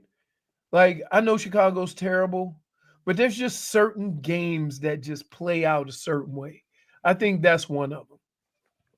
The Cleveland Browns visit the Cincinnati Bengals. Cincy is a 9-point favorite at home. Ticket your fancy? No, I mean, I'm gonna watch. I'm gonna watch it because I'm gonna be there next week. Oh, But holy smokes, we got DTR at quarterback. yep. I don't see. Here's the two options, DeBryan. You want to talk about bad options, like as far as Eichenberg? You got one quarterback who will sling it and throw it down the field and push the ball down the field, but to anybody. And then you have a young quarterback who's not going to throw it more than 5 yards down the field, but he might not turn the ball over. That's not good options. 1:00. Two teams that beat the Dolphins. The Tennessee Titans visit the Indianapolis Colts. No. Indy's a 3.5-point favorite. Take your fancy? No. Huge implications of the playoffs. No. Fair enough. You're The asking me to watch Tennessee and Indianapolis. You won't watch that game. I don't care what the implications are. I'll be on the air. You're not. If somebody doesn't tell you what the score is, you're not going to be paying attention. He's No, yeah. When you say, "Oh, Indiana and Tennessee, playoff implicate," nobody cares. 1:00. The Rams visit the Jets. LA is a 3-point road favorite. Take your fancy? I am a fan of the crash and burn, and I always want to watch it. Right? Here's what's going to happen. You ready for this? Yes. I'm already telling you right now. Aaron Rodgers is going to finish with a bang. Right? Going to be throwing the ball all over the place. That's a good Rams defense, though, dude. And these dummies are going to sign up for it again. I can't believe that. He's gonna lipstick on a picket. Got him. He has looked better. Okay. Like that's how it looks when you're old. You have those stretches. The Eagles visit the Commanders. Philly is a Good game. 3.5-point road favorite. Good game. I'm interested to see. Like, people gonna complain about Philly, but I put Philly in the same kind of boat as Kansas City, but with a better run game, because they just win games. Like, and we want style points, and they just win games to the point where everybody in the franchise start getting frustrated about winning 10 games in a row. Just win the game. But the Commanders are good. Mm-hmm. How good they seem to do the young people, the young player thing, Spunky. where they have boneheaded mistakes. So, like, yeah, but they're good, and their quarterback is dynamic. So, yeah, that's gonna be a good game. Cardinals at Panthers. Moving on. Vikings at Seahawks. Take your fancy? A little bit, 3-point not favorite. much. A little bit, not much. Well, that's Like I just think we don't give the Vikings enough credit, and Seattle is, the fastest turtle in that division, right? It's just a bad division. And the Vikings are really good, and this whole thing is playing out like crazy in the NFC. It happened when we played, like when we were 15-1. People don't realize we had to win our last game because Atlanta was 14-2 that same year. So if we had lost a game, we wouldn't have had home field advantage. So it's a crazy thing how this is going to play out the last couple of weeks with all these teams. Where you got Detroit, you got Philly, and you got the Vikings, who nobody's talking about. If somebody slips up, any one of those teams could get the bye. The Patriots visit the Bills. Buffalo's a 2-touchdown favorite at home. Take your fancy? No. Yeah. Like I'm so worn. Like it. I turn on the TV now and the Bills are playing, and it's a Josh Allen coronation. I just let go. Look at this. Look at the slide. He knows when to slide. The only thing that would make it worse is putting Tony Romo on the call. You know he's going to have one eye on the phone because he loves his Josh Allen. Jaguars Raiders? No. It's like, yeah, you with a question. And at 425 from Miami Gardens, Hard Rock Stadium. Yep. The San Francisco 49ers visit. Not dead. They got a pulse. Is it a pick 'em? Because it was started off at Miami Dolphins. Miami is a 1-point favorite at home. So that means that they think that San Francisco's going to win. Yeah, they think they're a slightly better team. Yes. Right. Take your fancy? Yes, of course. All right. My fancy is tickled. I need something to talk about because, Frog Boy is going to be playing show tunes the whole show. Definitely. Playing games. We'll take a break. More to come here on the show. Back after this. Afternoons in the sports world are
All right, welcome back, everybody.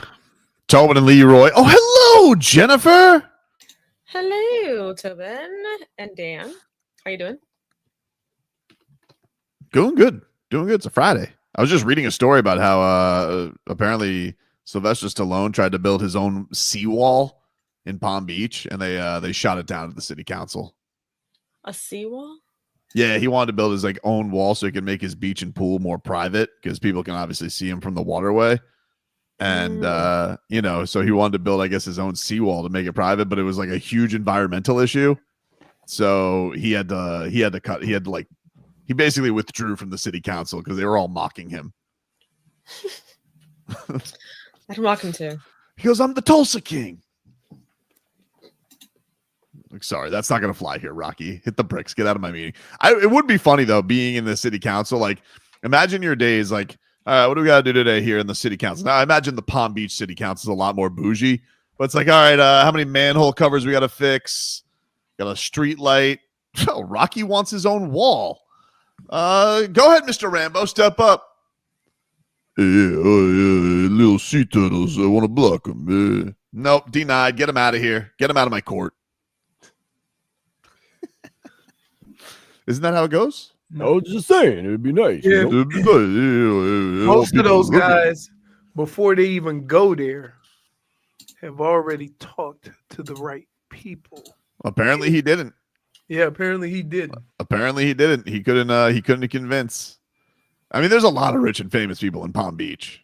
There's a lot of people. So they're like, hey man, respectfully, even though you're the greatest boxer of all time, we cannot have you building a wall in the water. Sorry. It's a crazy suggestion. Like, get over yourself. What are the you're not even supposed to keep lights on to bother the sea turtles. You want to build a wall in our water? Too many people down here, Leroy. Get them out of here. So he has Even as much as I love Sly. Sea turtles in his backyard. He apparently claimed that there's too much boat sewage and dog poop that's getting thrown near his wall. I'm like, sure there is, dude. Okay. You think that people are letting their With all dogs? those bougie ass dogs they got in Palm Beach? Those dogs are pooping in toilets. They're so fancy. You think they're gonna poop in your Rocky water? I mean, I love Sly Stallone. Don't get me wrong. I love Tulsa King. I love Rocky. I love Rambo. This is ridiculous. So you want to hear my Sylvester Stallone story? Yes. So when I was in Cleveland, there was a golf course that I played a little south of Cleveland, near Akron in that area. And Angie Everhart's parents lived there with her. Oh. And at the time, she was dating Sylvester Stallone. So I would go out there and play, odd times. One time I was out there, he was playing because he was dating her. So the pro says, hey, you guys are the only two out here. You want to play with him? I said, sure, to be cool. He says, no. What? Right? Yeah. So then, like a month later, I heard that they broke up and he sent her a fax. He pulled the old Pat Riley. He pulled a Pat Riley on her? Yeah. Yep. Hey, let's see if you can send this with a couple. And I was just like, the only thing that I realized at that moment was, whoa, he's short. I know you, and I refused to accept it. Tobin refused to accept the fact. No, he is. I refused until we had his former opponent, Mason the Line Dixon, Antonio Tarver. Right. I mean, because the cameras made him and Thunder Lips look the same height. They really did. It was amazing. He might be shorter than you, Tobin. How tall are you? Who? 6 foot. No, he is a lot shorter than Tobin. No, he's 5'10". No, he's not. It says here. J-Fig, we've had this debate. It's a lie. He wears lifts. Antonio So Tar. I'm taller than him. Is that what you're trying to say? Antonio Tar. Wow. No, he's probably a couple of inches taller than you. Antonio Tarver told us that, and Antonio Tarver's what, 6 foot? He's not that tall. He's 6'1". maybe 6'1". Yeah. Yeah, he's like way shorter than me. Right. Like, yeah, like everybody, like, they stop turning on TV and thinking that's real. Like, y'all know damn well he wasn't the same height as Hulk Hogan, but they was fighting eye to eye. It says Palm Beach revolt forces Stallone to abandon mansion sea barrier. Man, imagine being that rich. Where you can just build a sea barrier. Are rich enough to tell Sly Stallone no. Oh, man. Wait, I promise you, the only thing that'll stop a rich person from doing something is another rich person. So you best believe that somebody on that water said, if he builds one, we all have to build one. Yeah, like Howard Stern. It's gonna look, yeah. Howard Stern and Tiger Woods are like, oh, he doesn't get a seawall if I don't get a seawall. Right. Then all of a sudden we have no water left because there's just the Great Wall of Palm Beach is in the water. Tiger's tournament was last week. Well, he's playing with his son this week, but last week his tournament was in the Bahamas. They showed his boat. Mm-hmm. Oh my goodness. Oh man. Is that was it something? Put it this way. All the other rich people. Well, when he would play down here, when he played at Doral, when he used to have that tournament Doral, he would just bring his boat down here and stay on his boat during the tournament. But here's all the rich people's boat. Here was Tiger's boat. Wow. It was crazy. He goes, that thing's got to be 80 feet. You know, it's one of my favorite things when I go to the Heat games and I go out to the balcony. I'm looking at the people who drove boats up to the game. I'm like, man, that's the life, huh? That's the life right there, dude. But like, could you imagine Stallone? I think he's been here only since February, and he's just like, I just can't enjoy it down here if I don't have a wall in the water. Really? Why do the rich people love to this time of year, you barely need a house, right? You barely need a house this time of year in Florida. Crazy, man. And then what is that wall going to do when the hurricanes come? I don't know. They move down here and they don't really fully understand that you are sacrificing 4 months of pure hell for 5 or 6 months of beautiful weather. That's right. From October to say March, it is beautiful. Do you feel like he's I mean, is he really having? I feel like the only reason you want that is a privacy issue, being like, oh, too many people are around Stallone's waterway. It's like, I got to tell you. Then live somewhere else. I got to tell you, when was the last time somebody was paying top dollar for a picture of Sylvester Stallone? I don't know. I don't think a lot. I mean, Tulsa King is really good. I do enjoy it. Well, okay, that's you. Okay, but I'm just saying, like, if there's that wall against the hurricane, it's basically Eichenberg against the D-Town. Well done. No, it's not. It actually isn't. He ain't putting up no kind of resistance. And he got sea turtles and dog poop all in his backyard. Quickly, headlines brought to us by Doral Hyundai. Doral Hyundai, choose from over 1,300 new models in inventory at the Tucson, Sonata, and Palisade. Remember, when it comes to Hyundai, the great deals are at Doral Hyundai. Thursday night football last night, Chargers defeated the Broncos 34-27. That was a good game. It was a good game. It was very enjoyable, and we got a free kick. Justin Herbert, 23 of 31, 284 yards, 2 touchdowns, and a pick. Gus Edwards, the former Miami Hurricane and Rutgers, he had 68 yards, 2 touchdowns. Bo Nix, 263 yards, 2 touchdowns for him. He actually looks good. I mean, we didn't think that early on when he first started. We were like, oh boy. But he is, I would say, all of the arguing that I did for rookie quarterbacks to sit a period of time, he got thrust into it and they let him grow. You know, the coach did a hell of a job of not pressing it too much, because you remember when he first started, he was throwing 15 passes for 80 yards. Yeah, and everybody's like, oh man, this is terrible. And well, maybe the key is to get a 27-year-old rookie. Yeah, is he 27? Married, kids, 401k pension. He's very played old. Every college team under the sun. I mean, the Chris Winkie experiment didn't work. Oh, Chris Winkie was bald in college. I thought he was 35. I know. He is he's 24. He's gonna be 25 in February. Jeez, Tobin. When he's 27, he's gonna be making $50 million a year. Oh man. Heat, they're back in action tonight against the Thunder at 8 o'clock. We'll hear a little Heat coming on up from practice yesterday. 6:45 is pre-Heat. And Panthers, they are taking on the St. Louis Blues at 7 o'clock tonight. That is on AM 790.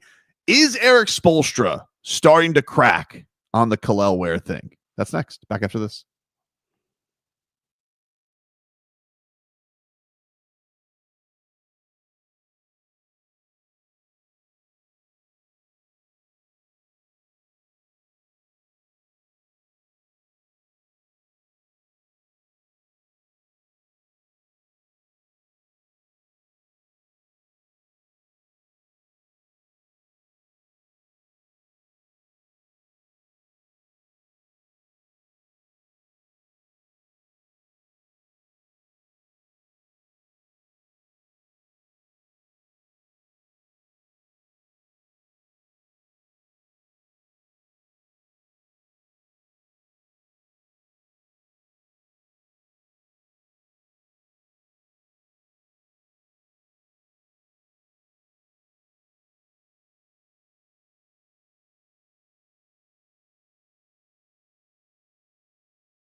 Welcome back, everybody. It's Tobin and Leroy here with you. 560 WQAM. Miami Heat. They're back on the hardwood tonight, taking on the Oklahoma City Thunder, who it took on a feisty Orlando. I actually tuned into that game. Orlando did some scouting because that's the Heat's next two opponents. Oh, hello, Scooby.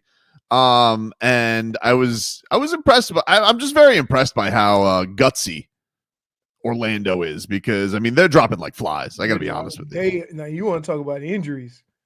Top 3 scorers. Yep. Terrible. I mean, Kentavious Caldwell-Pope can only do so much for you. Like KCP's trying. He's like, I'm trying to hold it, boys. I will tell you. There's a reason why he was the 4th option. So the Heat got them coming up after tonight. They got the Thunder, which worries me more than the Thunder. 100%. I completely know exactly you. 100%, dude. I know exactly what you mean. But Kel'el Ware. All right. The one thing is that even with no Franz, no Paolo, they're a big team. They got size. You got Wendell Carter. You got that Goga Batatse.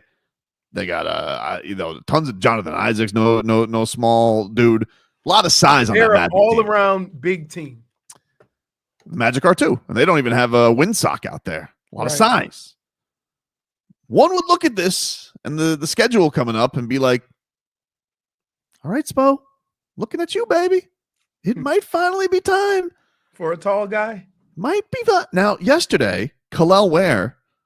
Some of the media caught him playing a little one-on-one with Bam afterwards, getting a little extra work in with the captain. And Spo, this was him on Kel'el and where he's at right now. Here's Erik Spoelstra. So he's been progressing. How that pertains to the rotation, that remains to be seen. But I'm just looking at the progress, the work. We had a real practice today, and it was important for him to participate in that. But all the work, before and after, it's meeting our standards, and that's why I think we're seeing the improvement. He's not getting enough minutes right now for everybody else to see it, but I like the progress. I don't like that he's holding a secret from us. Can I just say this? You can put that right in the class of Mike McDaniel answering questions. He talked for 2 minutes and said absolutely nothing. No, he said things. He said things. He said things. Here you go. You're doing He did say things. Like he said it was a very important practice. They got after it, Leroy. A couple days off after the game. You got to rest the body, so they got after it at this practice. Okay. He needed to participate in that. And then he's saying, we're seeing the improvement. You guys are, because there's no minutes, but we're seeing it, which means it's kind of like he's I got a secret. Like he's ready to throw that ace up his sleeve. He's ready. It sounds like he's getting closer. You don't think that? I just think he's going to play when he plays. That's what that means. You read one thing into it, I read nothing. I mean, there's no Thomas Bryant parachute for him anymore. And again, maybe they made that because Kel'el's going to fill that spot. Maybe. Or maybe Nico's coming back. Nico did say that he is feeling better. Do you have Nikola Jović after practice yesterday, Dande? Here was the Serbian Terminator after practice. It was not easy, but it's something just I couldn't avoid, jump landing on someone's feet and, nothing new. Unfortunately, it was the same ankle, so it kind of hurt a little more. But, these days I'm just trying to get back as quick as I can, and I feel like I'm almost on 100%. They told us you practiced today, so do you feel pretty good for tomorrow? Or do you feel pretty good then? Yeah, I feel pretty good. Now, we'll see with the training staff and everybody how smart it is, to play tomorrow. But, I would love to play, and we'll see. He had a great performance his last time out, and then got hurt at practice. I love Nico, man. I can't quit Nico. I love him. I mean, can you imagine 5 years from now with the starting five being Nico, Kel'el Ware, and Bam? Wow. No, I can't. And then Tyler and whoever the other guy is. What a season Tyler Herro's having, Leroy. And all-star voting is now open. And they were asked yesterday to make a case, his teammates to make a case for him to be an all-star. And this was Terry Rozier after practice yesterday. And you know what? Maybe the best argument of all time. For a teammate to be an all-star, that's easy. Cold white boy. Tyler Herro. What else needs to be said?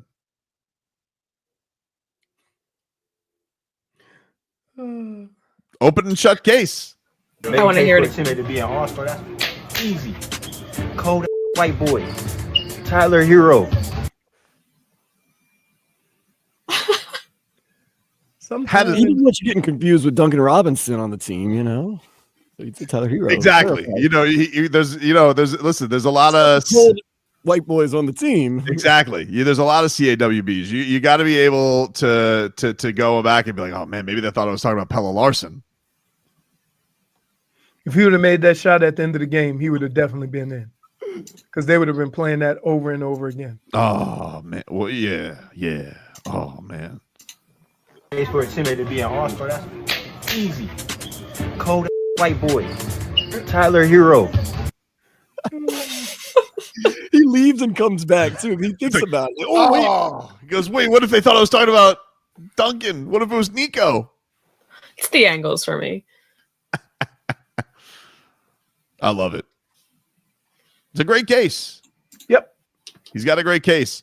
We also had Bam yesterday, who talked about the trade fodder that's all around the team right now. And he says the team is not bothered by it. So this was Bam on the Jimmy Butler rumors. Control what we can control. We can't control that. Our job is to go out there and win games. So for us, you know, you keeping the main thing, keeping it simple as going out there and trying to collect wins. Oh, he's right. Can't get all wrapped up in this nonsense. Which it is. I mean, some of these rumors have been crazy. Not that I deny all of it, but like the Bradley Beal one's just the one that annoys me. The only person of the four of us that it affects is you. I don't like trade happens when it happens. I don't care about fodder. Oh, what? How can you not? Because you have it every year. So I don't worry about stuff like that. But I would say this, as far as the Heat are concerned, if you've been wanting some consistency and some continuity, when you keep trading during the trade deadline, you're not helping your cause. That's true. That's true. I think they're going to have to be... when you got guys who could be playing in the NBA, not playing at all. I think the Heat are going to have to be blown away to trade him. Like I'm saying, like... Oh, you're just talking about Jimmy. Yeah. I mean, maybe they pick a role guy up. I don't know. A couple of guys. I don't know. Maybe that's possible. That's what like Dallas did last year. Dallas did that last year. Yeah, but they were already stacked up top. Right? I would say the Heat are stacked, but not really consistent. If you trade one of those pieces, now you're going to say, oh, it's going to take 20 games to get like kind of what they did with Terry Rozier. Yeah, I'm saying like, but they added basically role guys, right? Like they added Gafford, PJ Washington to Luka and Kyrie, and Luka and Kyrie were a disaster the year beforehand. Like they were terrible, and then they got and you know what they did? Well, they did play Derek Lively, their rookie. I'm just food for thought. I mean, who made a big impact? Mm-hmm. He made a huge impact last year. Sure did. So just I'm not saying what to do, Spo, and I'm not doing the thing where you're like, hey, don't I want to hear about role? I'm just saying. I think it's us. It's our fault. We got far too excited over getting a 7-footer without fully realizing what Spo does with 7-footers when he gets them. And we knew it. And now it's playing out just as it always played out. And we feel duped when in actuality, we already knew. We did. We shouldn't have gotten excited for no reason. Right, exactly. We'll take a break. Mix things up coming up next.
Welcome back, everybody. It is Tobin and Leroy here with you on a Friday. Hope everybody's getting set and ready for a big holiday week coming on up. Leroy is going as gold member to a party tomorrow. Now, like, what is the food judgment you put at this party, Leroy? Is that a you know, like, are you an hors d'oeuvres type of guy? Are you going to be fueled up before you go to this thing? Well, here's an interesting concept here. I am literally right across the street. Now, I have been to parties at my neighbor's house. Food has been delicious. So I don't have any questions about the food. However, when you go to something that starts at 8 o'clock that is themed, you can't go over there thinking you're going to get a plate and be sitting down and getting your eat on. Right. And if there's any, because sometimes during the holidays, people try to get too damn fancy with the food. Theme the food up and all this stuff. You know, don't want to have messy foods and stuff like that. I say, there's beautiful women all over the world. Women can be sexy. It's hard to be sexy eating up on the chicken wing. You know what I'm saying? So yes, I know there's not going to be that. So I don't have a problem with the food choices over there. I've always had good food there. All right. But I probably won't eat. Because at 8 o'clock, that's a little bit late to be eating and getting your drink on. It's drinky poo time. Yeah. So what I might do, here's what I did last year. I went over there about 6 and start perusing the food options and grabbed me a plate and came back over to my house. Yeah, it's a walkthrough. Watch some football until 8 o'clock. Understood. It's a walkthrough, you know? And we know Big Spoon likes to get the parties early. Oh, my goodness. Wait, but the party starts at 8. Yeah. You're going at 6 to peruse. No. I'm not going to the party at 6. I won't even be dressed. I'll be dressed like this. And I'm going to go over there and I'm going to, you know, hey, what time? 8 o'clock? What y'all got going on? Let me see. Okay. Most people. Leroy, yeah. What? Most people pregame to drink. Leroy pregames to eat. No, I pregame so I don't see because my refrigerator gonna be filled for Wednesday. Yeah. So, and I know that I'm gonna have to get up early because I'm gonna go golfing in the morning, and then I gotta go pick up my mom right from the airport at the airport right after that. Busy week ahead. So I'm just look. I'm gonna do it on the DL. I'm not gonna be just what y'all got up in here. I'm like, oh, what kind of snack? What y'all talking about over here? See, y'all, there's a method to my madness, and I'm gonna go eat. Then I'm gonna sit down, watch a little football with a little drink, get dressed. My wife gonna go over there at 7:59. All right, you have the whole game plan. I didn't think we were gonna go down the road this way. You do have to get to the mixed bag. You like? Did you think that was not gonna happen? Like he's got the whole game. I didn't think I was. At what time were you getting dressed, Leroy? You're Mike McDaniel in the press conference. My clothes will be laid out, but I'll probably won't. 7:45. I won't get in the shower until 8. Because I am right across the street. So shower and walk over there. What is 8:15? I'll try to squeeze it out to 8:30. We'll start off here in the mixed bag. LeBron James. He's all the rage these days are asking, hey, why are the NBA ratings so down? Well, the king has his own thoughts. This is what LeBron had to say on Too Many Threes. We got to do something. Obviously, the last couple of years have not been a great All-Star game that Sunday night. But I mean, listen, it's a bigger conversation. It's not just the All-Star game. It's our game in general. Our game is a lot of threes being shot. So it's a bigger conversation, just the All-Star game. All right. You buy what LeBron is selling there, Leroy? He's to some extent looking at his game, says too many threes. To some extent, when you say the mid-range is a wasted shot, right? It's either threes or layups, which is a lot of attitude that a lot of teams have.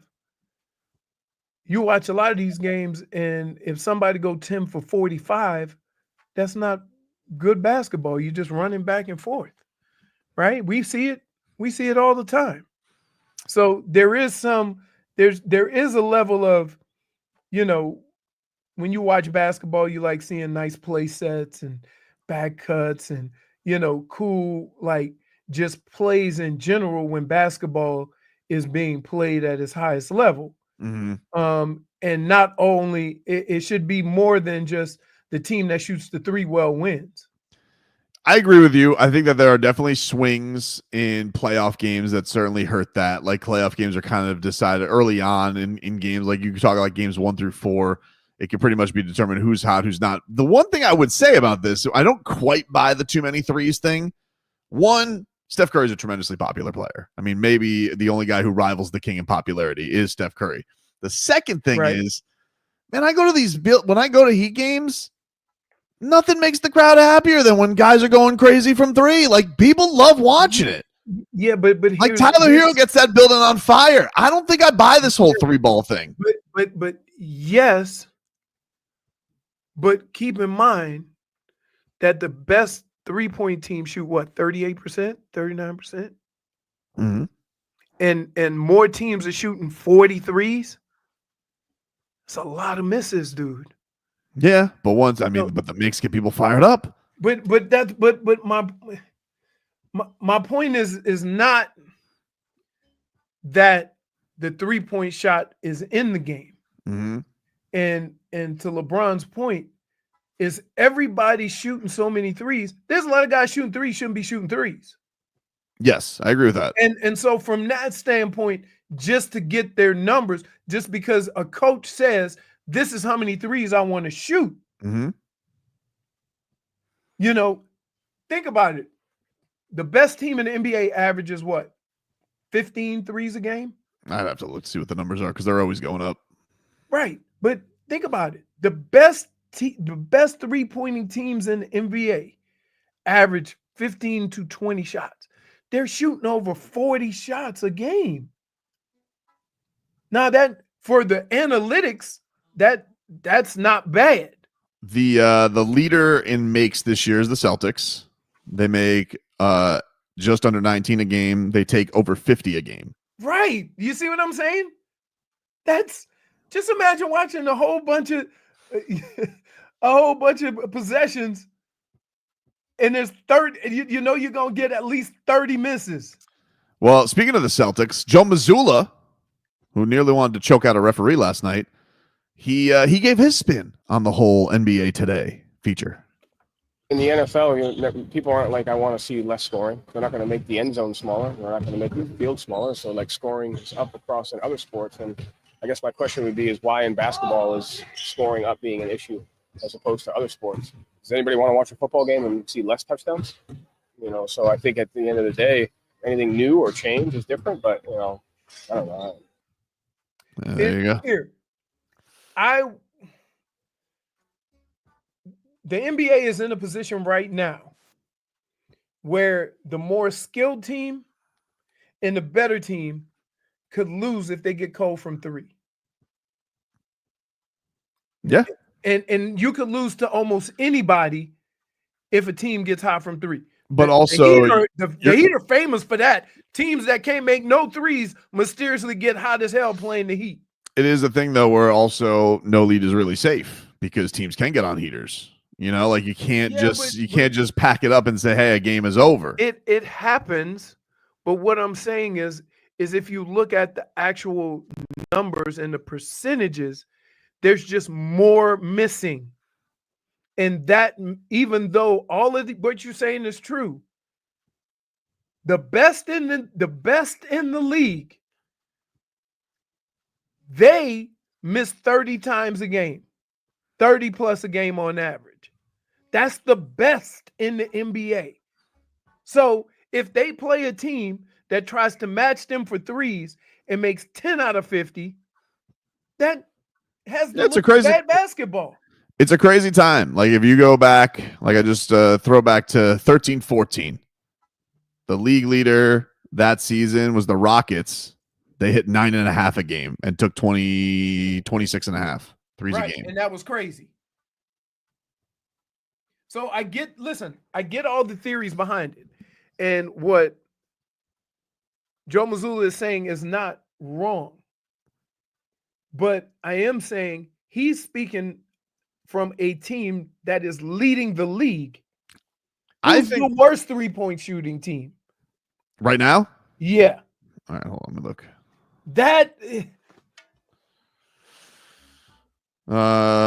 Fewest makes this season. New Orleans is making 11 a game. Right. So that would have led the league a couple of years ago. Right. So or 10 years ago, not a couple. So there's a difference in getting open threes and shooting threes. And I think what makes basketball bad is that some teams are just shooting threes and not running offense, kind of like, I'll use the Celtics as an example. When they run their offense, they run their offense for that. I will say the Celtics are, for as dominant a team, they are about as boring a great team as there ever has been. Right. They're boring. Even Tatum's boring. Jaylen Brown's boring. The other thing is one of the reasons why basketball is down. Mm-hmm. If you look at all the stars of the league, they don't really have that personality like the Steph Currys, the LeBrons, you know what I mean? Look at all the that starting five. I mean, Jimmy Butler was the only interesting person, and that was a show with LeBron in it. Right. But LeBron's protecting everything. Right. But so that's another thing.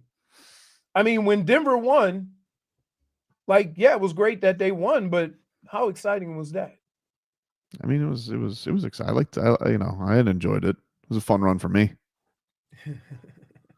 Also, in this, the man who's probably his team responsible for all of this and setting this in motion, Steve Kerr. He reacts to his team losing by a 51 burger yesterday. Here was Steve yesterday.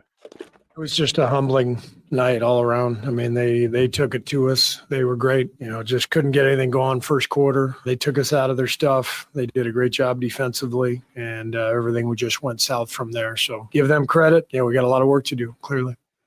Whew. Wow. Yeah, they took it on the chin yesterday. Old quadruple donut Draymond yesterday. Woo! Not great. On the football side of things, Kyler Murray, Tua is not the only quarterback who has a cold weather narrative around him. Kyler Murray, who did play at Oklahoma, he was asked about the idea of going to Carolina, where I guess it's going to be pretty chilly. And here was Kyler Murray responding to that. No, I mean, I've played in cold weather before. It's not, I don't know how cold it's supposed to be. 35. Yeah.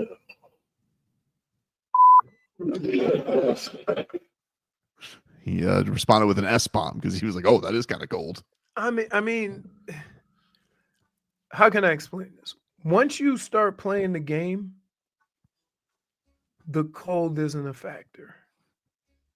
It's getting blown up by the other guys on the other side. So once you get into the flow of things, so when people talk about the cold, you may think about it before the game.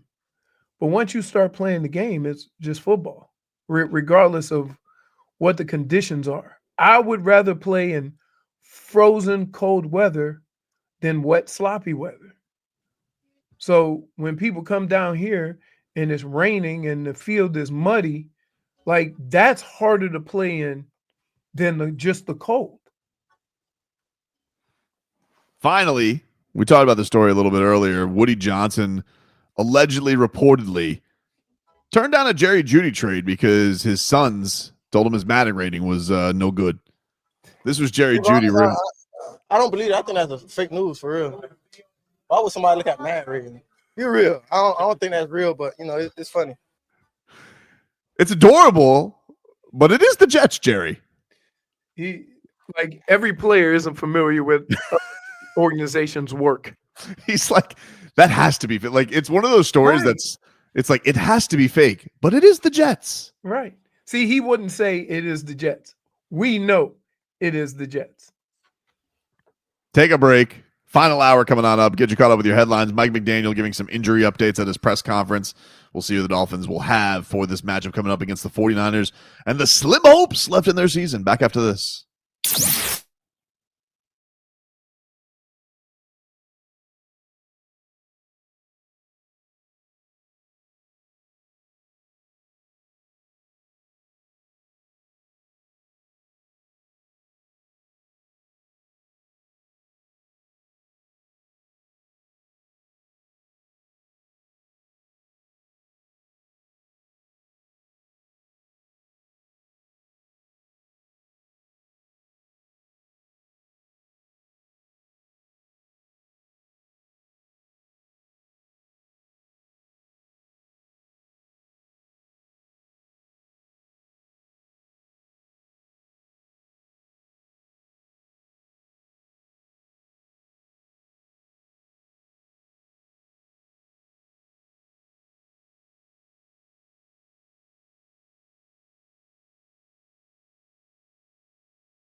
All right, welcome back, everybody. It's Tobin and Leroy. Final hour of the show here on a Friday. If you missed any of it, you can get it on the Odyssey app, AUDACY. Check us out there. Use your rewind feature, and we'll bring that to you.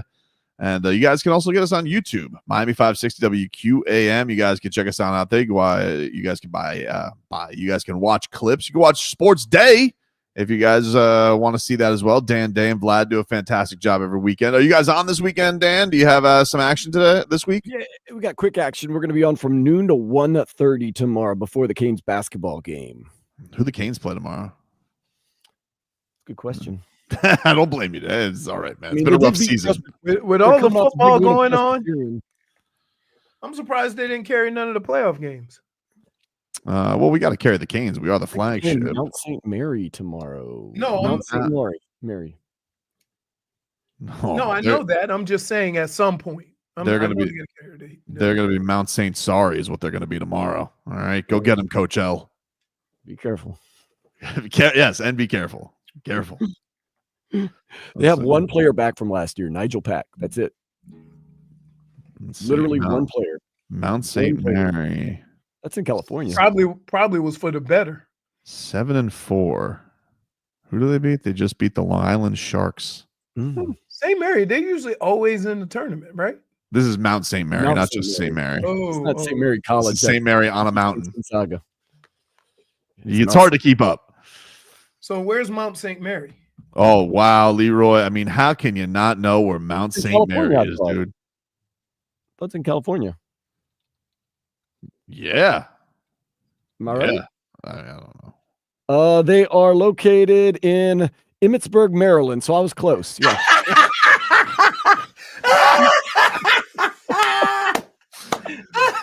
I was on Google and I'm like, am I looking at the right St. Mary? West Coast. Yeah. He just made the same mistake I did. St. Mary versus Mount St. Mary. Oh, man. Anyway, let's get to headlines here. Miami Heat are in action tonight against the OKC Thunder, 8 o'clock. Coverage with preheats at 6:45. Thunder beat the Magic yesterday, 105-99. Heat also take on the Magic tomorrow night. They travel up to Disney. I think that G League showcase is going on right now, so maybe they'll stop by and see some Keyshawn Johnson action. Who knows? Josh Christopher. Oh, they do that in Orlando? Yeah. Okay. Yeah, they do that in Orlando. Is that why Kel'el is down with us? Because the G League is so close? No, I don't think he's going to go back unless he stinks up the joint. I don't think he's going to go back to Sioux Falls, Leroy. Like they don't only 7-footer on the team and stink up the joint. I'm just letting you know. As athletic as he is. I don't think that they are going to. I don't think they're going to send him back down because they don't have they don't have another center after Kevin Love. I mean, they could play Nico at the 5. What if Kevin Love gets into foul trouble? Or Bam gets into foul trouble? You never know. Oh, here's Spo. All right, Kel'el. All right. Trouble going. He goes, Coach, me.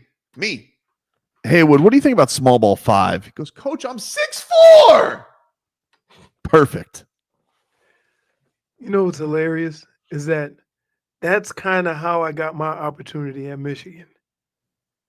Everybody was hurt, and Bo looked to his left and his right, and I was the only one standing there. Wow. Did you feel honored? No, I was just like, there wasn't any options. So when you got your chance, you had to ball out. That's simple as that. So I got my chance. Thank God it was Indiana and not like Ohio State or something like that. The heavyweight championship of the world is on the line tomorrow, Leroy. Part 3. Part 2. No, Usyk. Oh no, you know what I was watching on TV? I was watching Tyson Fury versus Wilder. No, who fought 3 times? He's Klitschko. It was a replay. You watched him versus Klitschko. Yeah, which was just a terrible fight. It was a terrible fight. Klitschko didn't fight. He did not. It was a terrible fight. And they kept saying he's scared because he didn't want to get countered. I'm like, but no. Yeah, that was a very confusing performance. Right. But Usyk is defending the undisputed heavyweight title against Fury. He's a -154 favorite. Tyson Fury is +126.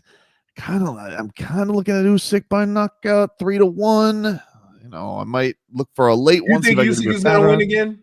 I think he's going to stop him. Really? Yeah, kind of do. That's just the thing with Fury. You just never know. You don't know. Like he could go in there and get pounded and get knocked down, and where you look like it's over, and then he'll get up and knock the other guy out. He's very big. That's the one thing is like, can science make this happen? Because Usyk is 6'2", Fury is 6'9", you know, pushing 280. You know, it's just but it's going to be, I think it's going to be a good fight. But I feel like Usyk's going to get him late. Does he have to be the most awkward person for anybody to fight? Usyk? No, Fury. Yeah, I got to think so. Because, I mean, well, when I watched the Klitschko fight, they looked it wasn't that big of a difference. The thing that's interesting with Fury, where he had success against Wilder's, like leaning on him and using that size, and he tried that on Usyk, and Usyk like laughed. He like ragdolled out of it so quick, and then pop, pop, pop. So that's where you could just see kind of the eyes light up with Fury, because he was having pretty good success early in the fight, right? But then it was just like too big, the weight just wore him down, which is weird because that usually never happens. Some Dolphins updates. Jalen Waddle, according to Mike McDaniel, is officially doubtful for Sunday. We know that he got rolled up on. Don't stand around the pile. Get out of there. That's rule number one. Don't stand around the pile counting your change. That's what they used to say. Seriously. That's how you get rolled up on. According to Mike McDaniel, Terron Armstead and Kendall Lamb are questionable. They both practice, so could get Terron Armstead back at practice or back on the lineup. That would certainly help with things. I see the way they move Eichenberg around. I would have tried Paul at left guard and have him play next to Terron. And with them two working together, he would get a better idea of how they work together, so that when he goes to left tackle, that is some level of consistency as how to work with your left guard. Josh Hart in our chat just goes, the Dolphins are doubtful for Sunday. Well, we'll see. They're not eliminated yet, Josh. But you know what I mean? We've seen that move a lot, where the future left tackle plays left guard. Right. But for some reason, they don't like. I don't know if they tried it. Keep in mind, a lot of these things in camp and in stuff like that, they actually try. They try a lot of different combinations on the front and on offensive line, and that's why during the season, the move they make some of these moves. Right. But I always wondered, like, if he's one of your best five, I think he could actually learn from playing next to Terron Armstead. And then if Terron Armstead goes out in the game, it's very easy for him to move out to left tackle and still have that kind of understanding of how to play that two-man game with your left guard.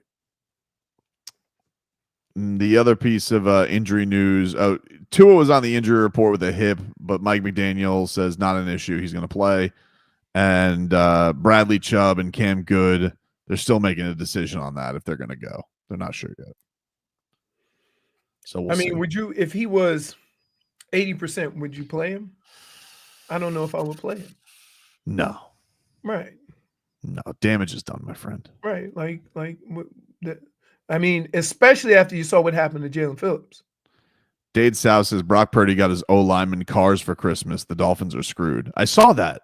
Kind of felt like a Toyota commercial. I got to be honest with you. Well, if it's O-lineman, he had to get them trucks or something. They got him. I think he got. They were really nice. I think he got 5 Tacomas and then 5 whatever their SUV version is of that.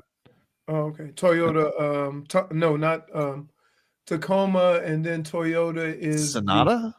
No, that's I made Hyundai. that up. Oh. Toyota is isn't So that was a Hyundai. Xfinity is Toyota also. Tundra? No, Tundra is a flatbed also. It's also Lambo. Huh? What? Jeez. I forgot what the SUV version of Toyota is. I'll tell you one thing. I hope that he, has a good, either got a good discount on that or has a good credit card. Because doesn't he make like $900,000 this year? Like that's an expensive present. Forerunner, but that's not. There's a bigger one. Forerunner is like the 6-cylinder. Highlander. It doesn't matter. No. The point is he got his lineman cars, and so we'll see what's what. I think not. I think it's Sequoia. I think that's what it was. Sequoia. There it Do is. they still make Sequoias? Yeah, they do. They will for Brock Purdy. Anyway, so Tua better come strong with the presents. Although I wouldn't get Eichenberg anything. He gets Cole. Get him that seawall. Hey Tua, where's mine? It's by a seawall. If I'm I Tua, don't know why that upsets me so much. if I'm Tua, I'm like, you lost your present when you poked out Zach Sealer's eye. Jeez.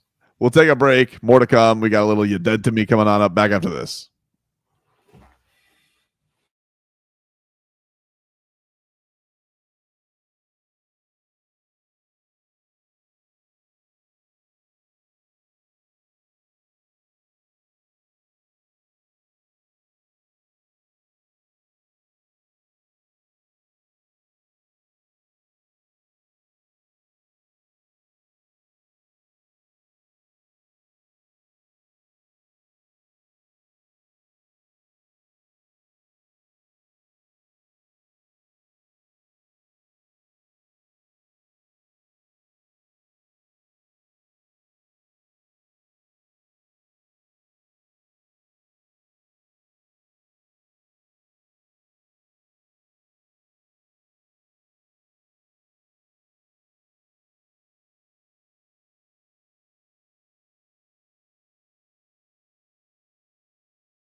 Welcome back, everybody. Tobin and Leroy here with you, 560 WQAM. We got Heat basketball back on the airwaves tonight on 560. Heat and Thunder. He got a packed weekend coming up ahead.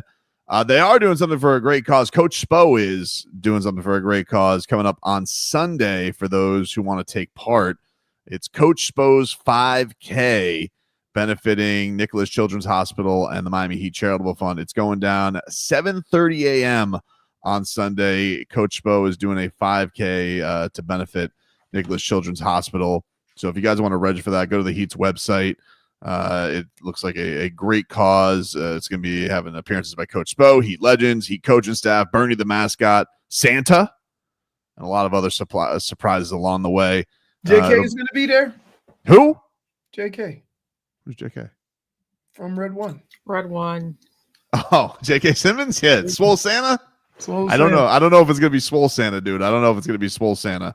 But if you guys want to check out all the information on that, Spo is obviously doing something for a great cause, close to his heart because of the battle his oldest son went through. And he referred to, everybody there as angels. And so they're trying to raise some money for a great cause. So if you guys are into that this weekend, go register now. It is a $50 registration. They have a kids dash as well that you could do for $10. So check that on out, and you guys can raise money for a great cause this Sunday. Busy Heat weekend with a couple of games, and then a great cause on Sunday morning for Coach Spo. Check that on out, everybody. Meanwhile, on the other health front for the Miami Dolphins, Terron Armstead has told reporters, Leroy, that what happened to his knee during the Jets game was he lost function of it. That's got to be a bad feeling. Hey. Has that happened? Have you ever had it just lock up on you or something like that, where you're just like, ooh? Sometimes what happens is like when you have these bones that move in the joint. So say your elbow or your knee, especially with your knee, and you have cartilage damage or bone on bone. Sometimes it'll catch and you can't. Yeah. Like it's lost. You'll be amazed. Like similar to Deadfoot.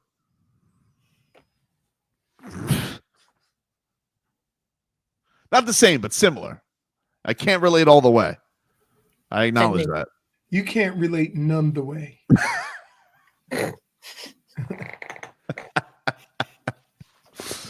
I think the only time something like that ever happened to me was I tore my bicep and it wouldn't like, and it didn't like, I did it during it wasn't like I had no strength. Oh, so I couldn't use it. I couldn't use my right arm. Yeesh. So just imagine that happened in the second quarter, and the rest of the game, I was like, all right. And then after the game, you couldn't really tell. And then like 2 weeks later, when the swelling went down, they go, oh, you got a torn bicep. Stun Sue says, lost function. I think it's time to go. I mean, like, again. I mean, you can't not play him. If he can play, he's got to go out and play. You can't just say, Terron, that'll do. It has to go with options, right? Like, the Falcons could bench Kirk Cousins because they have Michael Penix Jr. If they didn't have Michael Penix Jr., it'd be a little bit harder to bench Kirk Cousins. That's fair. That's the reality of it. You only keep in mind, guys, you only got 53 guys. It ain't like you got a whole, and you've already determined before the season started how many of each position you're going to keep. So it becomes a point in time during the season where, whew, like, yeah, we got to play so-and-so. Now, it doesn't always work out that way because sometimes you have one of these situations where, like, a guy like who's a quarterback for Dallas that came in for the announcer now. Cooper Rush? No, Romo? Romo. Coming in for Bledsoe? Right. That happened with Romo. Mhm. Like like you're still amongst the elite. But no, and everybody thinks you have talent. The problem is until that talent is actually tested, you don't know how much of it you have. And so sometimes these quarterbacks, i.e. Brock Purdy, Tom Brady, some of these guys get an opportunity and you go, oh, the measurables weren't there, but this guy can play football. And so, yeah, so you have guys on your roster that you think this is a possibility through scouting them, but you really don't know until they face other NFL players. If they do shake up the offensive line at all this week, especially inside, which just sounds like it's a possibility with Eichenberg being a mope. If they do, do you picture the Dolphins? Are they going to try anything different, or you can only do what you can do? Is this going to be one where maybe they take more risks down the field if they got the time to make it happen? Do they? You only got Tyreek. You don't have Waddle, so Malik Washington's going to get even more on his plate. I guess more Jonnu as well. But is there a different game plan you got to go when you lose a guy like Waddle amongst all this? I think losing a skill player is a little different than losing an offensive lineman, because again, the offensive linemen do a lot of things together. They work in tandems. They do things, and these are drills and stuff that you practice all the time. Now, it's still going to come a point in time where you got to be good enough to just block the guy in front of you. But all the other stuff, as far as working together, some of these things, like when they run tackle in twist and, that guy comes into your side and you get caught in a bad position. Well, these are some of the things that you practice so that when you get in those positions, I got to get back and hold it for my tackle or my guard or whatever. These are the things you're working on. But the actual being physical enough to be able to block the guy across from you, that's the unknown. That's the unknown if you're good enough to actually perform. And I think that sometimes we get so caught up in game plans and what's happening, whatever, we forget that maybe the guy across from him may not be good enough to do the job. I feel like he's got, it would be one of these weeks too where, just to keep it alive, I don't want the Dolphins to go out with a whimper, what you say, pride game. At least show us you're in this damn fight. You're not dead yet. If you go out there in front of your fans and you screw the pooch and you can't even keep it alive, you're not dead yet. If you can't even keep it alive, the slim hopes alive one more weekend, I just think that would be such weak sauce by them. I see. One of the hardest things for me when we talk about sports is I have a hard job, I can't believe, right, that these guys don't want to win, right? And I don't mean, I can't believe that as big a competitors as they've been their whole life, that they don't want to win. So when people throw out there oh, it's the end of the season, they don't care, or it's the end of the season this, or, they didn't, the coach lost the locker room and stuff like that. I have a hard time believing stuff like this because these guys are all competitors. Now, there are some situations where that actually absolutely happens.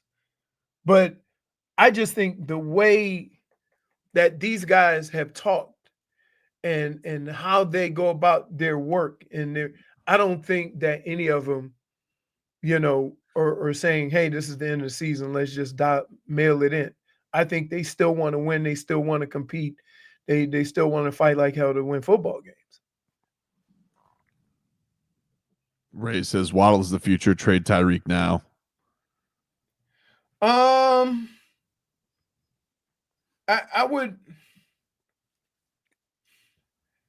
I think that in the offseason, these are some decisions that are going to have to be made, because let's think of it this way.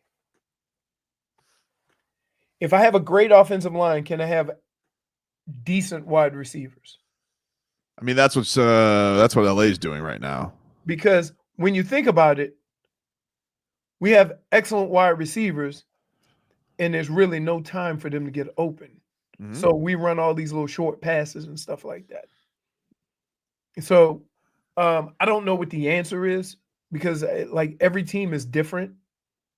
And that's one of the hardest things to figure out. But I will say, I mean, they obviously can't go and they can't go and pay $100 million for, a guard next year. Like they spent their money, No, right, So like right. they're going to be in a position where they're going to have to fix this through the draft. And that's the scary thing is like, do I trust this guy to do that? Well, and there's probably other people having that same conversation. Yeah. Right? Like if, when you start changing front office people, it's not only for the job that they've done, but it's what you want done in the future.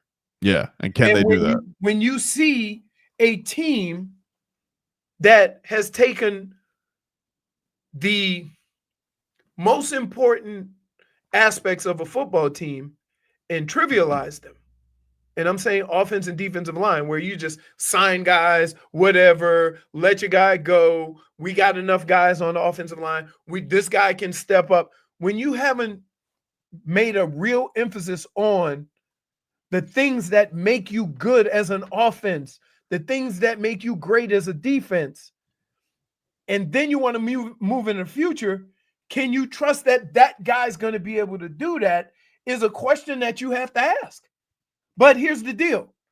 Who's talking to the owner and relaying that message? Because the only person that has his ear is the guy making those decisions. It's got to be Garfinkel. He's got to say it. Yeah, so or Marino. I don't know how these decisions are made. Right? I don't know how, but I do know that if there's one and I've never, like, the one thing I'll say about GMs, they are usually hell-bent on keeping the guys they drafted because it makes them look good. Mm-hmm. And that didn't happen here. It's very weird. It's the weirdest thing that I've seen, because that's your proof that you can pick talent. We'll take a break, play a little "You're Dead to Me" to close things out. But first, if you guys want to go to Heat and Nets right now, caller 4 to 305-567-0560. Caller 4 to 305-567-0560. Got a 4-pack of tickets to Heat and Nets. Caller 4 will win those Heat Net tickets for Monday night. It's Monday night, all right? So if you got the holiday week coming up, call in. If you're not going to go Monday night, go to hell. Caller 4, 305-567-0560, and you will win our final 4-pack of the week to Heat and Nets. Play a little "You're Dead to Me" to close things out.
All right, welcome back, everybody. Let's bury some people.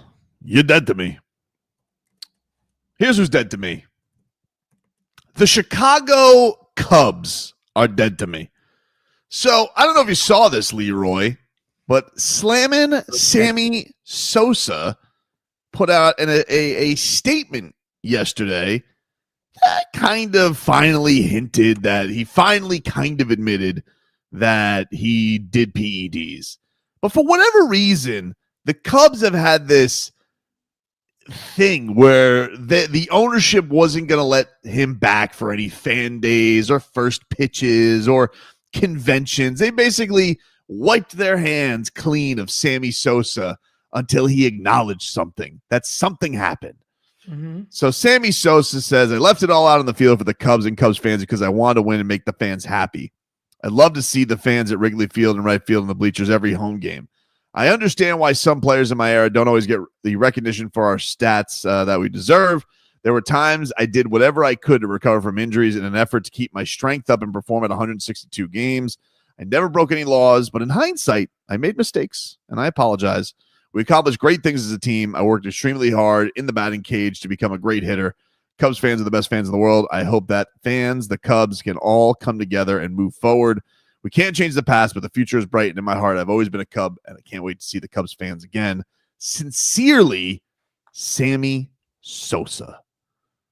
So then the Cubs finally come out, and they say, we appreciate Sammy releasing his statement and for reaching out. No one played harder or wanted to win more. Nobody's perfect, but we never doubted his passion for the game of the Cubs. It is an understatement to say that Sammy is a fan favorite, and we plan on inviting him to the 2025 Cubs convention. And while it is short notice, we hope that he can attend. We're all ready to move forward together. That is Tom Ricketts, their executive chairman. And I got to say, Cubs, you guys are a bunch of horses' asses, all right? The fact that you had to have a legend beg via statement, oh, please, maybe I did some things. You know what he did. You know what he did. And you don't care. You never cared when all the people at Wrigleyville were packing it up in those rat bastard bleachers with your disgusting, get a gardener, with your disgusting ivy wall with brick. It's a hazard. Nobody, and I mean, stuck in the trees. Yeah, you can't even play baseball out there. Hands up where you can't find the ball under the bushes. Ridiculous. To make him beg you guys and apologize. You're dead to me, Cubs. What a disgusting way to treat one of your legends that he had to do this. I'm glad you all are so happy moving forward, but the fact that you even made him do this is ridiculous. You want to know why he did that? He did that for one reason. So the owner who put his foot in it when it all started can save face. Mm-hmm. That's it. So he can say, oh, he apologized, so we welcomed him back. That's all we were waiting for. He didn't really apologize. He did the old, right? Yeah, but you're right. I like, come on. Like, so he's more of a legend now than he was before the statement? Yeah, are you kidding me? Right. Jeez. All right, what do you got, Leroy? So, football is dead to me. All of it? Because here's why. You're dead to me. We got the playoff. We got the bowls. And then the NFL has wiggled their ass in the middle of all of it till I can't watch. I can't enjoy one or the other. It's an NFL thirst trap. And we're like, come on. Not only are you playing football on Saturday, you're doing it right in the middle of the college playoff. Like, come on, we can't work something out here. It should be worked out. Not to mention college. You better make that announcement a few more times because the college playoff is on TNT.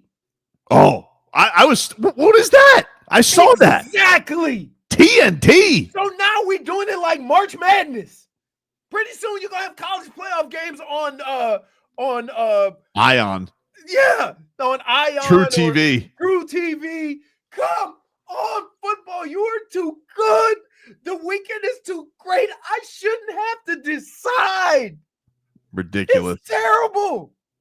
Now I got to pick and choose. Because I'm not watching a college football game and an NFL game at the same time. Sorry, different expectations. J-Fig? Who's dead to you? Look, I work really hard on everything I do. Mm-hmm. And once I start receiving comments of little things nitpicking what I do, I just want to go ahead and send everyone to the grave. Oh my God. Who nitpicked? Dead to me. Everyone! What do you mean, dude? Including you guys saying it's too long of a newsletter. It was it was Hey, long. It was a gotta lot of tell you. pages. I got to tell you, my thumb broke down a little But bit. you from know the what? scrolling. Go blame your coworkers who should have listened to me in the first place. This is what happens when you don't listen to Jennifer Figueroa, okay? Whoa. You upset Full others. name. I know better. Why can't you just say, hey, too bad, how sad. If we miss this newsletter, that's it. We just go to the next newsletter. Why do we have to have a then they go catch-up ahead, newsletter? because I am damned if I do, damned if I don't. Because then they're like, No, oh, you're she's not. so lazy. Wait. This Hold and on. that. We were counting on you. Blah, blah, blah. Like, I just, I won't win. Jennifer. Here's what you have to understand in life. Okay? They do that because they don't believe there are any ramifications. Okay? So you have to do a job. Your job is to have the newsletter monthly or whatever. It's a lot of work. It's a lot of Okay? work. So if they don't, you put it out there. Like they do that when you got to send in your invoice for your check. Periodically, they send an email say, if you don't get your invoice in by this time on this date, it's not gonna make it. Well, it would have been 1 page long when I asked for it the first time. Then you ask, you send out an email, a nice email. Don't send it out like I would send it out. Send it out like your normal kind self. And I you say- did. I did. Then you just release the newsletter and you say, hey, there would have been more stuff on it, but nobody got their stuff to me. I will tell you, though, I am looking forward to the holiday party recap in May. We wouldn't know. We weren't there. We weren't there. I had a concert to go to. Me too. I got off my computer like at 4:30 that day. Dande, who's dead to you? I'm going to get to my You're Dead to Me in just a second, but if you're watching on YouTube and Twitch, you're seeing that I'm having some problems because Big Lynn knows that I like really, really spicy food. So she sent me some Hormel Diablo chili last night. And stumbling home at 2 a.m. drunk from Duffy's Implantation, I decided to get to it. And I was like, yeah, whatever. Whew, I couldn't sleep last night. And now it's starting to fester in me a little bit. And it's painful. Woof. Ooh, you got the bubble guts? Maybe worse than that. I don't know what's going on right now. I'm very, very nervous. He's got the demon guts. I mean, seriously, I'm fearing what. Wait, first of all, did you ate chili from a can? Yeah.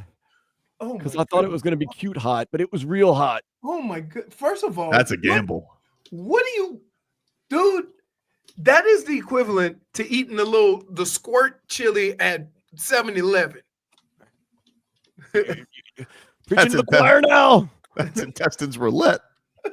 Jimmy, stay away from the bathroom. Clear it out. Oh, you're dead to me. Trinity Rodman, all-time bad one. U.S. women's soccer team. Her dad, Dennis Rodman, recently went on the Call Her Daddy podcast to reiterate that Dennis Rodman is her father in blood only. He is no dad to her. She says, basically, birth dad, you're dead to me. You're dead to me.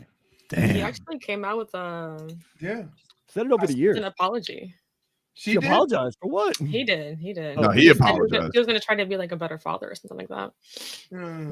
Damage is done, dude. That's going here. First of all, that is something you reach out to her. You don't put it out there, right? You fix it with her first before you make any announcements along those lines, because now it looks like he's just doing this so everybody don't call him a jackass. You can't have more contact with Kim Jong-un than your own daughter. Don't make me laugh. All right, man. Listen, Dan. Let me let you clear out, dude. That's our show, everybody. Have a good one. Happy holidays, and this show has ended exactly like it should. We'll talk to you guys next time.